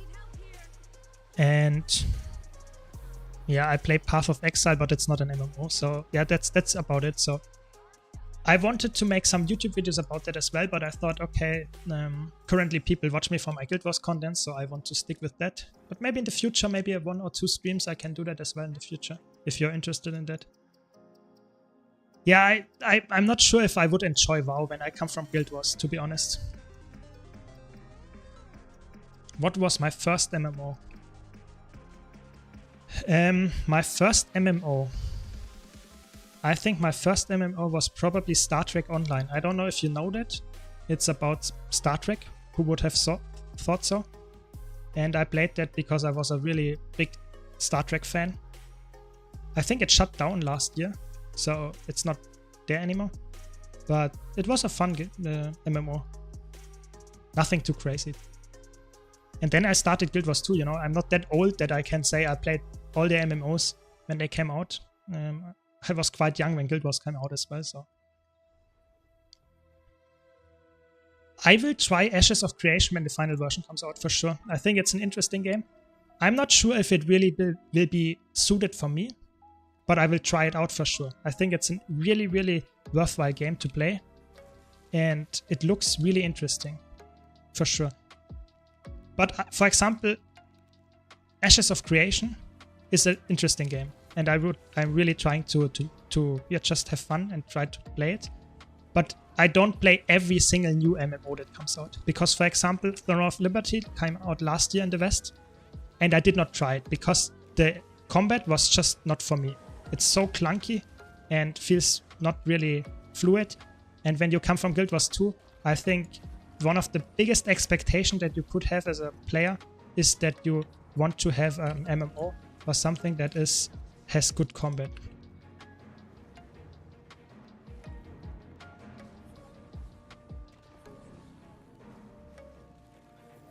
Yeah. And currently I quite enjoy Warframe. I don't play it hardcore, just a few hours a week, but I have fun with it. I would say it's not a real MMO, it's just more like an RPG game in space that also has interaction with other people. But to be honest, Guild Wars 2 is also... You can also play Guild Wars 2 just as an RPG without any real engagement with other people. Yeah. I never played Warhammer. Yeah.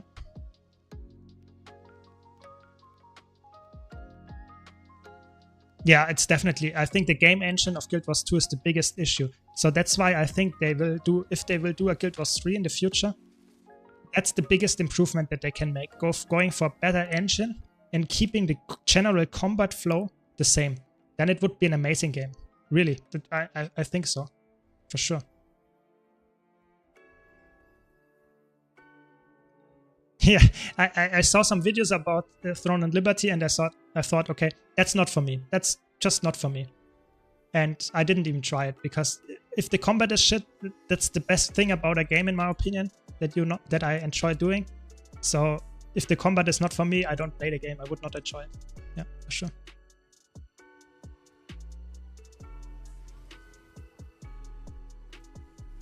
Yeah, I have the feeling a lot of good MMOs shut down, or at least MMOs that we used to play, which is quite sad, because I think MMOs are a great way to engage with people and have fun together.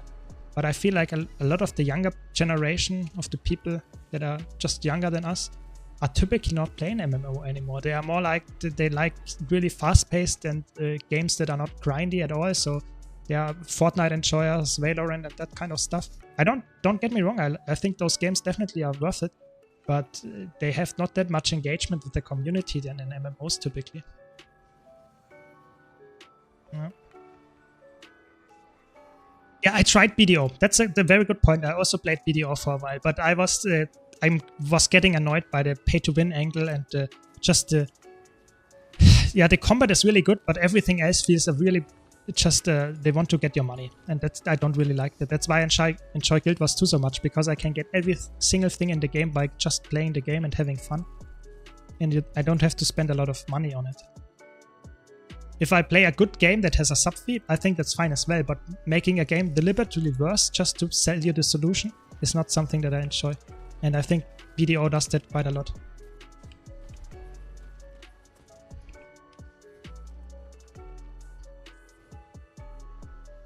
Yes, one day we will all shut down. That is definitely true. But we can enjoy the games and our lives while we last. So I don't want to be a doomer here. Just having fun as long as we live. I think that's important.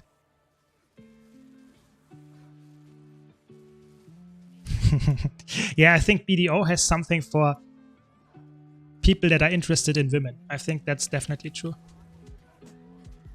But I think that's not the selling point for me. Don't get me wrong, I like to look at those interesting character models, but it's not why I play a game. At least I would rather have a good combat. And I think BDO combat is actually quite good. Yeah, I think I don't get me wrong. I think it's the biggest money maker in Guild Wars 2 is the gem store with all the cash items and just the skins that you can get here. That's definitely true.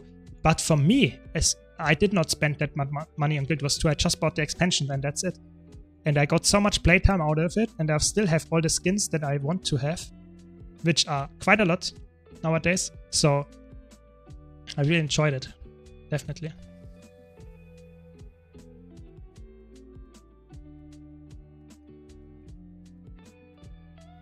Yeah.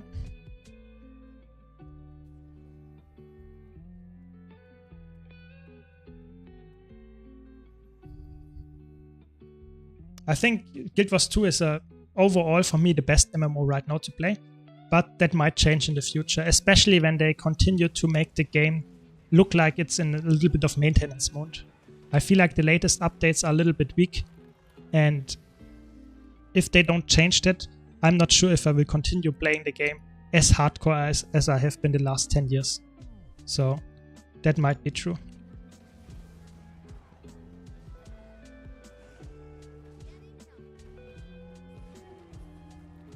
Yeah, I think I don't like when games do that they just make something deliberately worse to make money out of it, to sell you the solution. I think Guild Wars 2 does that in some places as well, but BDO does it all the time, and at least all the time that I noticed, and I did not play the game for hundreds or thousands of hours. In Guild Wars 2, for example, when they included equipment templates, I think it's a good thing. Yeah, don't get me wrong, I like equipment templates. But that they split equipment templates and build templates and then added this weird storage here is just to make more money. It's just to make more money. It was not necessary at all, in my opinion.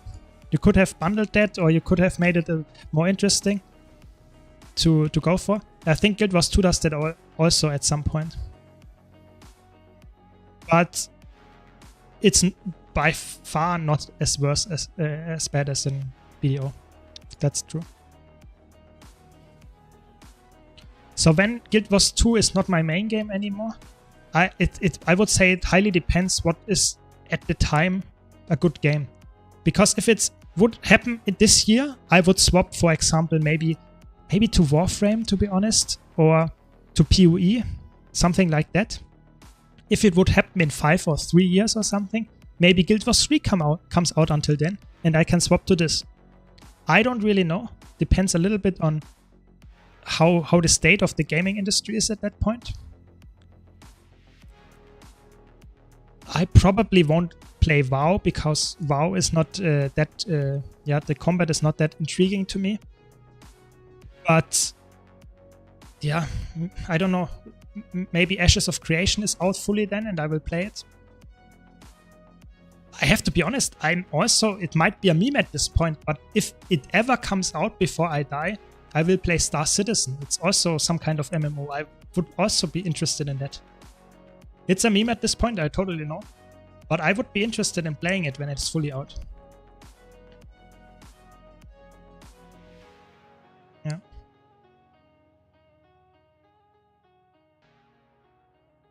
Yeah, I was actually also quite hyped about the rumors that are currently going on about Guild Wars 3, because I think if it will ever come out and it's really about to be announced like an early access game or something, then they probably are quite far into the development already, which would be really interesting, because if it's a game that is somewhat of an MMO, I would be interested in it, and I would for sure make content about it. Yeah. I think that the Black Pummel, I think the important part here is, even if you would lose a lot of stuff from Guild Wars, you could still play Guild Wars 2. You know, it's not like the game shuts down as soon as Guild Wars 3 comes out. Guild Wars 1 is still running, so you can easily play that as well. But I get your point. I think I also would be really sad to lose all my progress, you know, all my legendaries that I have unlocked. I would not have that in the game. But at the same time, I would really enjoy having a new goal in a new game, because in Guild Wars 2 I'm just playing for fun right now. I'm not playing World vs. World to get the legendary ring or something. I don't have a goal. I just play for fun and talk to you guys.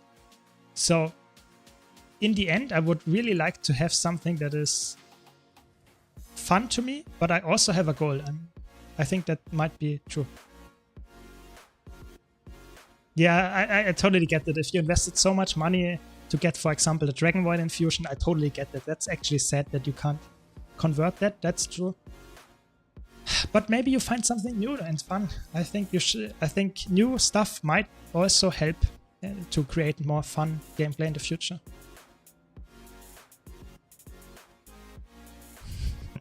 Yeah, I'm serious. I would play Star Citizen when it came out, but I'm totally aware that it's probably not happening the next 10 years, or at least the next 5 years it will not happen. So I totally get that. Yes. I mean, I play all the classes, so don't say that I'm just playing the best classes right now. But of course I like to optimize. I don't want to play a, I don't know, Heal Spectre in PvP.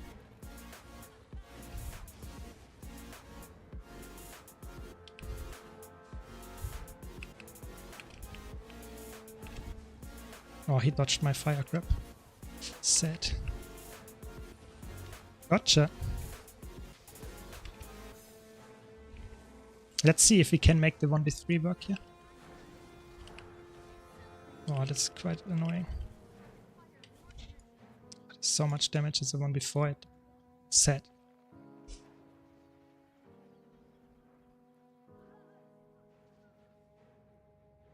I mean, they did find a way that is somewhat like what makes people a little bit happy. When it comes to Guild Wars 2 and Guild Wars 1, they found a way to...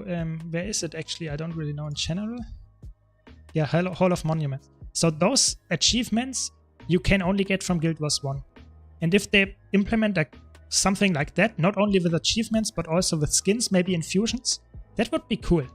So there are skins in the game that you get from Guild Wars 1 and that you can use in Guild Wars 2 as well. I think that's cool. I'm not sure if they would really do that with infusions, because I'm not sure if the new game will have something like that. But if they find a way, that would be really cool. That you could show off that you played Guild Wars 2 to an extent not a lot of people did. That would be cool. I would really enjoy that. Sure. And it would be something that is not mean in any sense, because you could still get it if you really wanted to.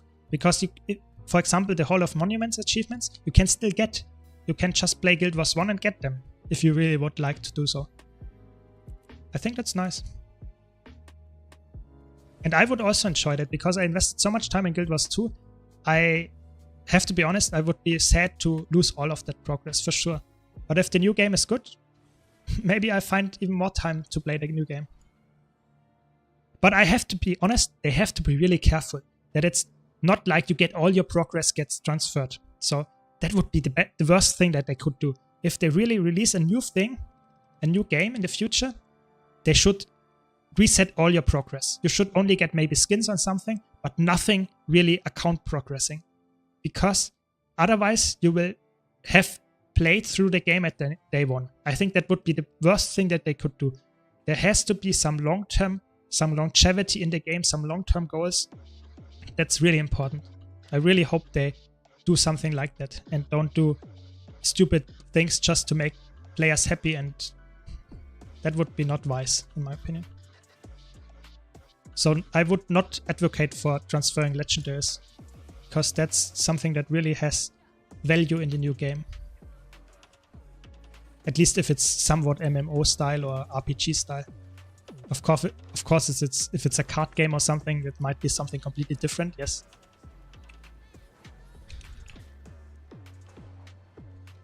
Yeah.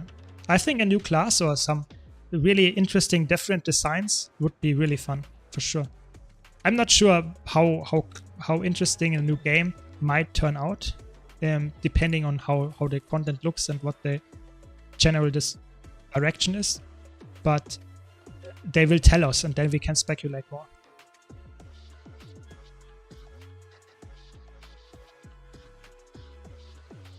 I think all of the old MMOs except World of Warcraft and Final Fantasy would say that they are currently on a downward trend. there are not a lot of MMO style games that are really in a good spot right now that really get a lot of people coming back to them.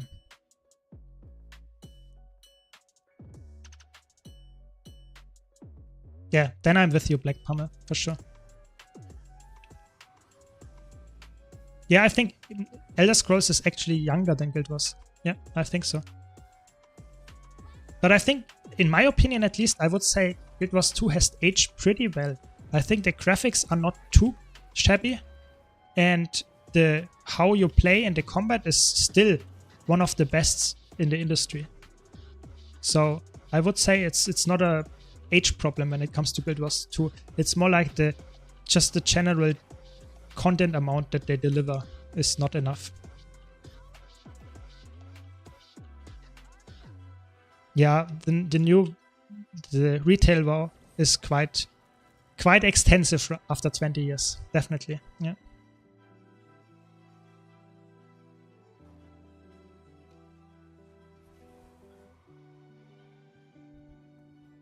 I'm almost there, guys. The next pip is awaiting me. At 4095 rank, I will get one more pip every single tick. I waited years for that. It's almost there. Only, yeah, 18 more reward. How's it called? Rank ups. Almost there. Crazy. You can see after all these years that I have not ranked 10,000 in World vs. World means I did not play that much. So I spent most of my time in the other game modes, I have to be honest. But still, nowadays I do it actually quite regularly.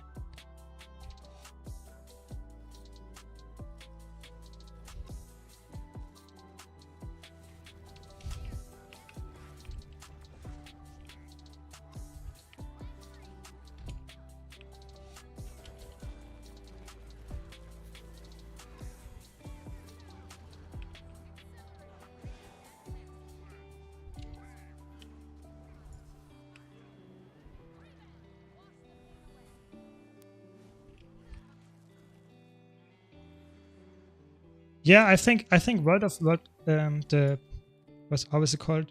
God of World vs. World is, in my opinion, not that special if you enjoy the game mode and played it since release. I think it's actually very doable, but you have to play a lot of time. You put a lot of time into World vs. World, otherwise you won't achieve it. That's the same for Fractal God, for sure.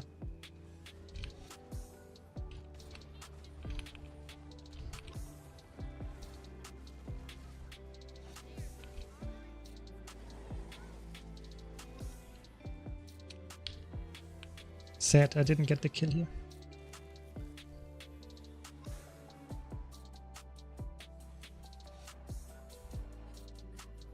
Yeah. Oh, we have a commander. Maybe we get some action.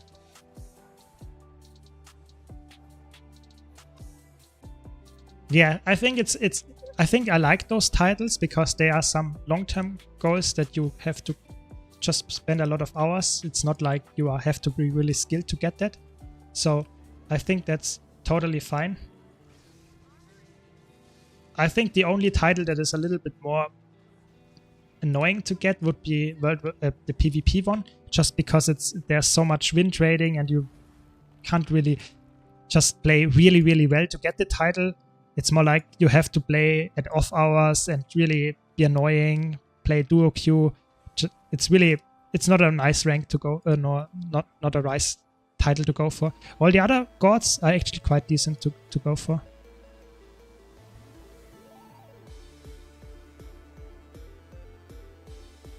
Oh, okay, that's an interesting question.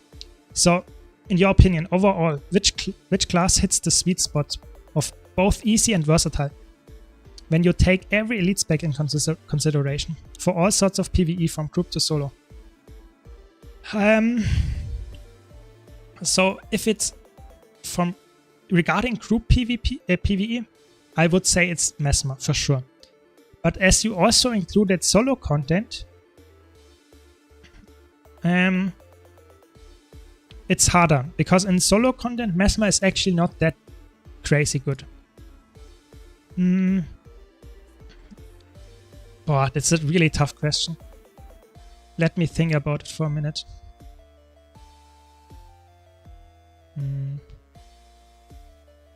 Yeah, I think Revenant is probably one of the best ones right now. It's really good. Revenant or Guardian, yeah. I think Filthy is actually with me again. We just think alike. I think solo builds, Revenant and Guardian have so good solo builds, and Guardian is always such a good build for support, healer, offensive ones. You have stand your ground, you have a lot of damage. Willbender is amazing in just dealing high amounts of damage. But Revenant also has incredible buffs potential. Not only a heal build, but also offensive. Herald is crazy good. And one of the best condition builds out there right now, or always actually, is just Renegade with Spear. It's a big damage dealer. And I really like the rotation. It might not be top DPS anymore, but it's still a decent build. So I think if you would have to choose a class for PvE for every single content that you can play, I would go either for Guardian or Revenant, depending on what you like more. Yeah, for sure. That's my final decision.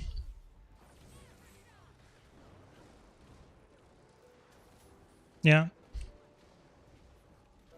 For PvP, if you want to also go in competitive modes, I would at the moment say then I would go for a Guardian, because Willbender is just a very easy build. That is, don't get me wrong, it's hard to play in the sense because it's squishy, but to deal damage is very easy on a Willbender. So you can easily get into a PvP match and think, okay, that's my role, I deal damage. When it comes to World vs. World, Guardian is always the king. With Stand Your Ground, Firebrand is the best support still. It's very much needed in all squad content. So if it comes to all game modes, Guardian for sure. And it's, to be honest, it always has been ArenaNet's favorite class. There was never a time where Guardian was bad, I would say. When you only look at PvP, I would say the best class that you could play right now would, in my opinion, be Elementalist. Because if you like to support, it's a good build. If you like to play side node, it has a good build. Teamfight DPS does not really exist as a role for Elementalist, but it's quite easy to get into Dagger. It's not like it's a really... I think the skill floor on Dagger Elementalist is quite low, but the skill ceiling is quite high, and I think that's a really good build then. So I would say Elementalist is probably, when it comes to PvP, a really good starting class. It might be a bit harder or a bit more... You have a bit more skills to read just because you are Elementalist, you have so many skills. But I think as soon as you understand what your skills do, you have a very fun and interesting time. And it's probably, because of the current balance, I would say Elementalist is in a good spot. All the other classes are either only have one really good build, or are quite hard to get to understand the role. So for example, if you play Necromancer right now, the only real role a Necromancer has is some teamfight DPS.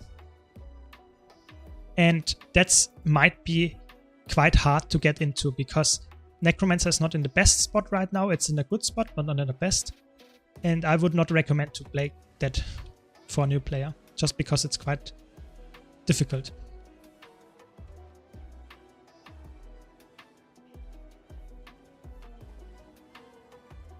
Yeah, I think I really enjoy Staff Tempest right now. I think it's the best support right now, because it has so much flexibility in it. You can do a lot of healing, sustaining for your team, while still providing a lot of CC from range, and also having a Glyph that helps a lot in ranked. So I would say if you like support, that's the option I would go to. But if you're more like a duelist, or you like to just not go in the team fight, then Dagger Catalyst or something like that is the superior choice for sure. And yeah, I think that's my take on it. Yeah.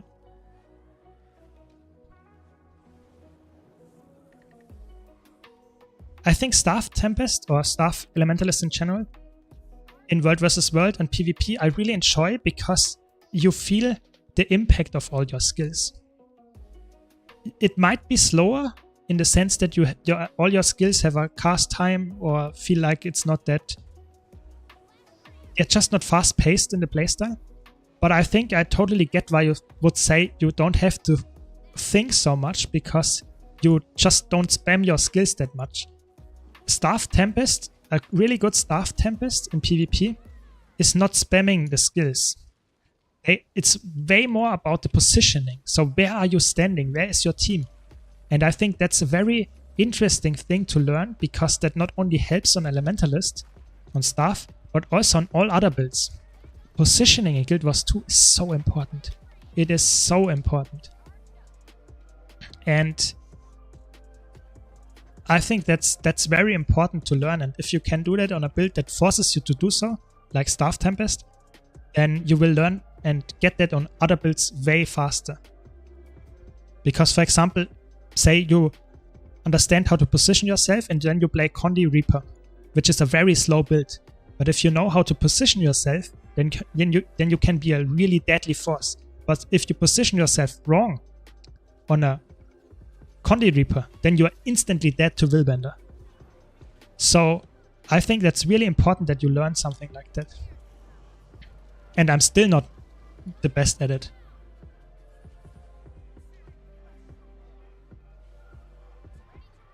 Yeah, I think I will do more Dagger Catalyst gameplay on stream.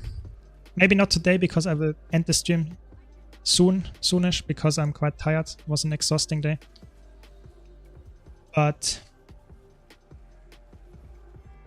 I think Dagger is a very fun build and you can learn a lot by watching people. But my most important tip is always, even if you're inexperienced, play as much as you can. You will learn the most by just playing yourself and just having the mindset of how can I improve? How can I have the most impact on my build? So if I lost a match, if I lost a 1-on-1, what did I do wrong? How could I have played better? If you have that mindset, you will get better in the end if you just play more. It's really important.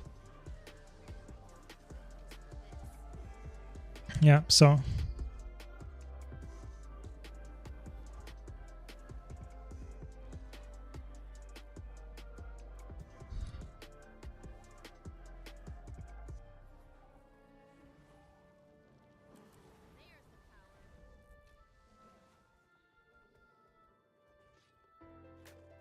Welcome, Kruna, welcome.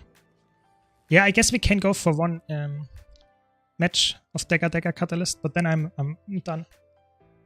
I will only do a unranked, sorry, but I will not go for a ranked right now, just because I'm too tired.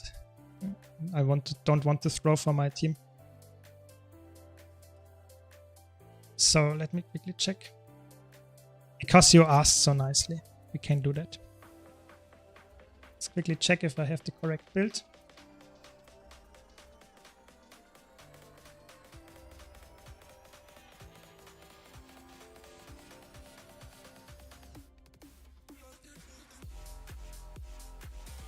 So, Arcane. Yes. I'm not sure which one of those two I take. I think those two are both so good traits. I feel the pain just by going for one of them because I can't go for the other one. So that's the sad part. But I think I like to go. It depends on the enemies that I face. But Sphere Specialist is such a good one. It's such a good one.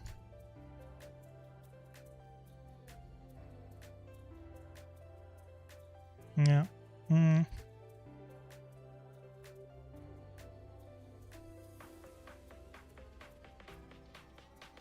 So let's go for this. I think that makes sense. Why do I have transference here? Am I trolling? I think I'm trolling.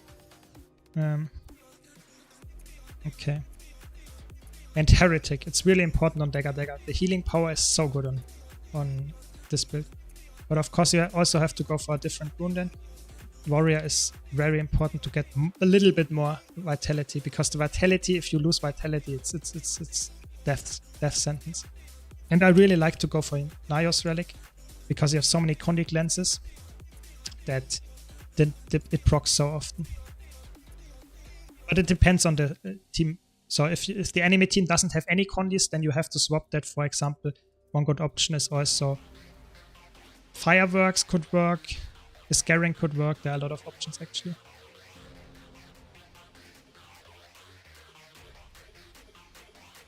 Yeah, I think it's very important that you adjust your build, especially as an Elementalist, depending on what you face. Because Elementalist is not a build that you can just throw at everyone and it works perfect. Because if you are very squishy and you play Heretic and you face 3 Willbenders, the healing power doesn't matter. So I would say either don't play that build at all, or go for something like Demolisher maybe even, just to survive a little bit longer. It's really important that you understand to adjust your builds.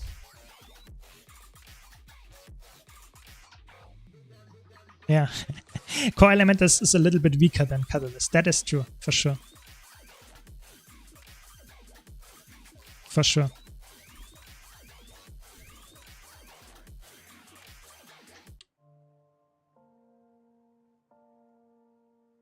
I mean, if I face 3 Willbenders, I would probably not play Dagger. I have to be honest. I would play Tempest. I would go for not Catalyst, but Tempest. The reason for that is Tempest has permanent protection. And if you go for the side note Tempest build, you have a lot of shocking aura access. And the protection helps you just sustain enough, while you have enough dodges to always do that. So I would swap the build then. So let's see what we face. We face a Reaper, probably Condi. And quite a lot of power damage. I'm not sure if this guy is power or Condi. And this is probably a Condi ref. So I think we are fine here. Nothing absolutely crazy. If this is power, and this is power, we might have a problem of getting one-shot, because all of them can one-shot you. But if some of them are Condi, we might survive here. And I try to comment as much as I can. And if you have any questions, please ask while the match is ongoing, so I can show you, depending on what's going on, what's happening.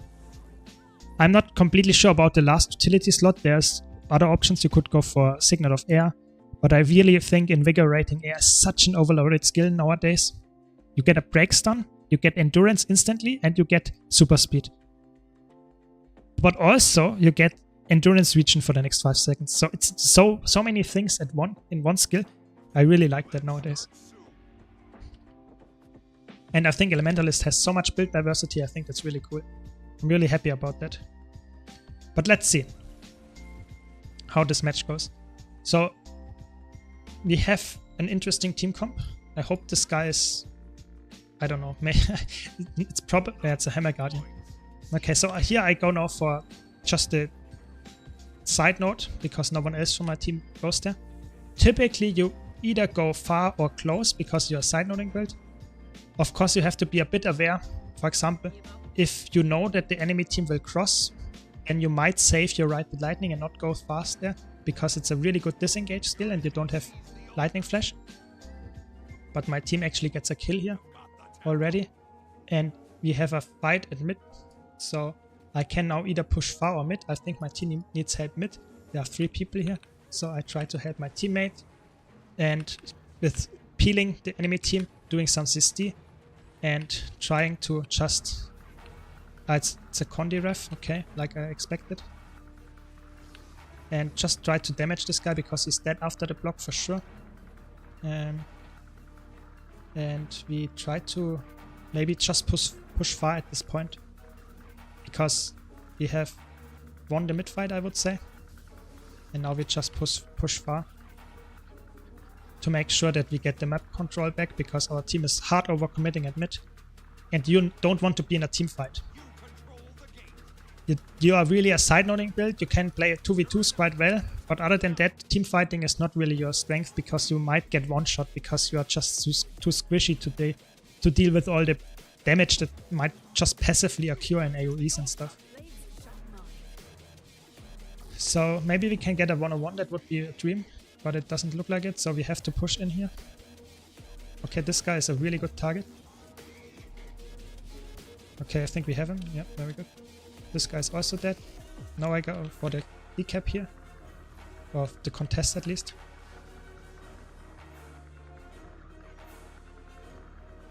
And at this point I could push for close point just to get more value, but I think they will get the decap at the close point. They will go for it after the respawn. So I try to contest that when they come for the respawn here. So I predicted it correctly. The thief was going for the decap. Did not commit fully, so I can get the point. That's always your role as a side-noting build, that you try to keep an eye out for thieves, for respawns, to just make sure that your team is getting the map control.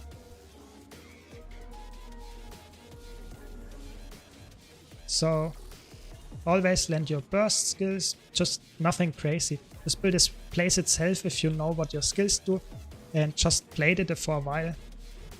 And now I'm staying here just to make sure that my team has someone that can defend the far point.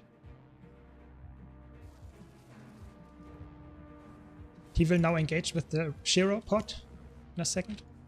So I try to... Oh, he double dodged, that's a good thing. So now I can use all my skills. This is a really good matchup for me. I have so many Condic lenses that I will easily win this. I get even an outnumbered here. Now they have too many things, I think. Nice resustain. So we got outnumbered by the enemy Necromancer, which is obviously not a thing that we want to see because 2 Condis might be too much. It's fine for now. No, it's not. That was too much. My teammate didn't help me at all here, so I die off point. That's not something you want to see. It's interesting, he's playing corrupt power build. Okay. Yeah, builds in PvP are completely different PvE. It makes sense you face other, just other people, so they are smarter than the AI that controls the boss for sure. Yeah, the main damage source is definitely fire, at least the main burst source. Your consistent damage is actually better on air. The auto attack is the best on air, so if you want to spam AoE damage, you should spam air. As well with the 2 skill. Those 2 are really good. Yeah, Revenant Spear is really good. It's a really, really good build right now. And it's probably one of the best builds for ranked if you know how to play it. Let me go for the decap, please. So as a side noting build, you always want to be on the side node. Don't go for mid if your team is consistently pushing in a team fight there. So try to understand what your role does and always go for that role. Position yourself correctly. So if you see your team is outnumbered at mid, then you can push and help them. But if you can get a 1-on-1 at far or close, that's way more helpful for you. Because there's your strength.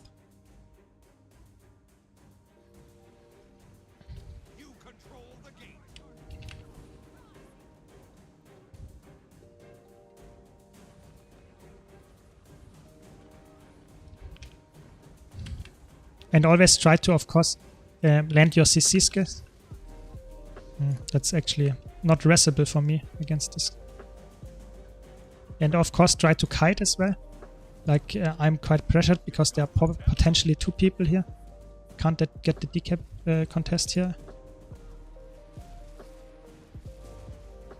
Okay. So I now got the magnetic aura to reflect the skills. So it doesn't matter that I comboed in the airfield. I get the magnetic aura because I comboed in the earth attunement, and now I get the shocking aura to deny all the damage from the thief. And you can see I land all my damage here. Get the reflect back up again when they use projectiles. And now I get engaged by the ref probably. Use again projectiles just to make sure.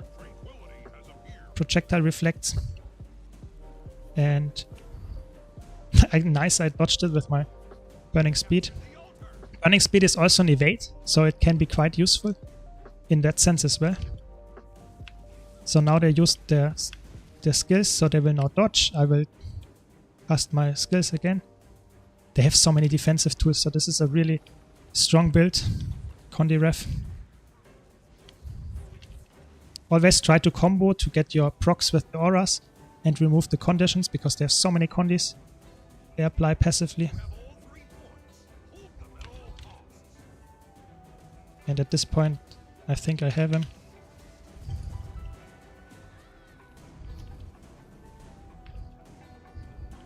Oh, that was a nice heal.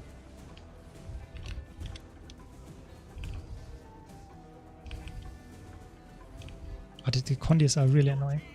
But you could see the potential of this build. R5 is really important for the setup for sure. And yeah, it worked out quite well. I hope you liked the commentary. It was not a high level game for sure. It was an unranked. But it's so hard to kill me. If you can't one-shot me, it's really survivable. And you see, if I face a Condi ref, it might be a tough matchup because they deal so much Condi damage that I can't cleanse them that fast. But it's also because it's a really good build. It's probably one of the best builds right now. Yeah, so I guess that's it for my stream today. Hope you enjoyed it. Thanks for all the follows and the subs. Hope to see you again next time. And be sure to check out my YouTube channel if you haven't already. And yeah, thanks a lot for watching. Have a nice evening and see you around.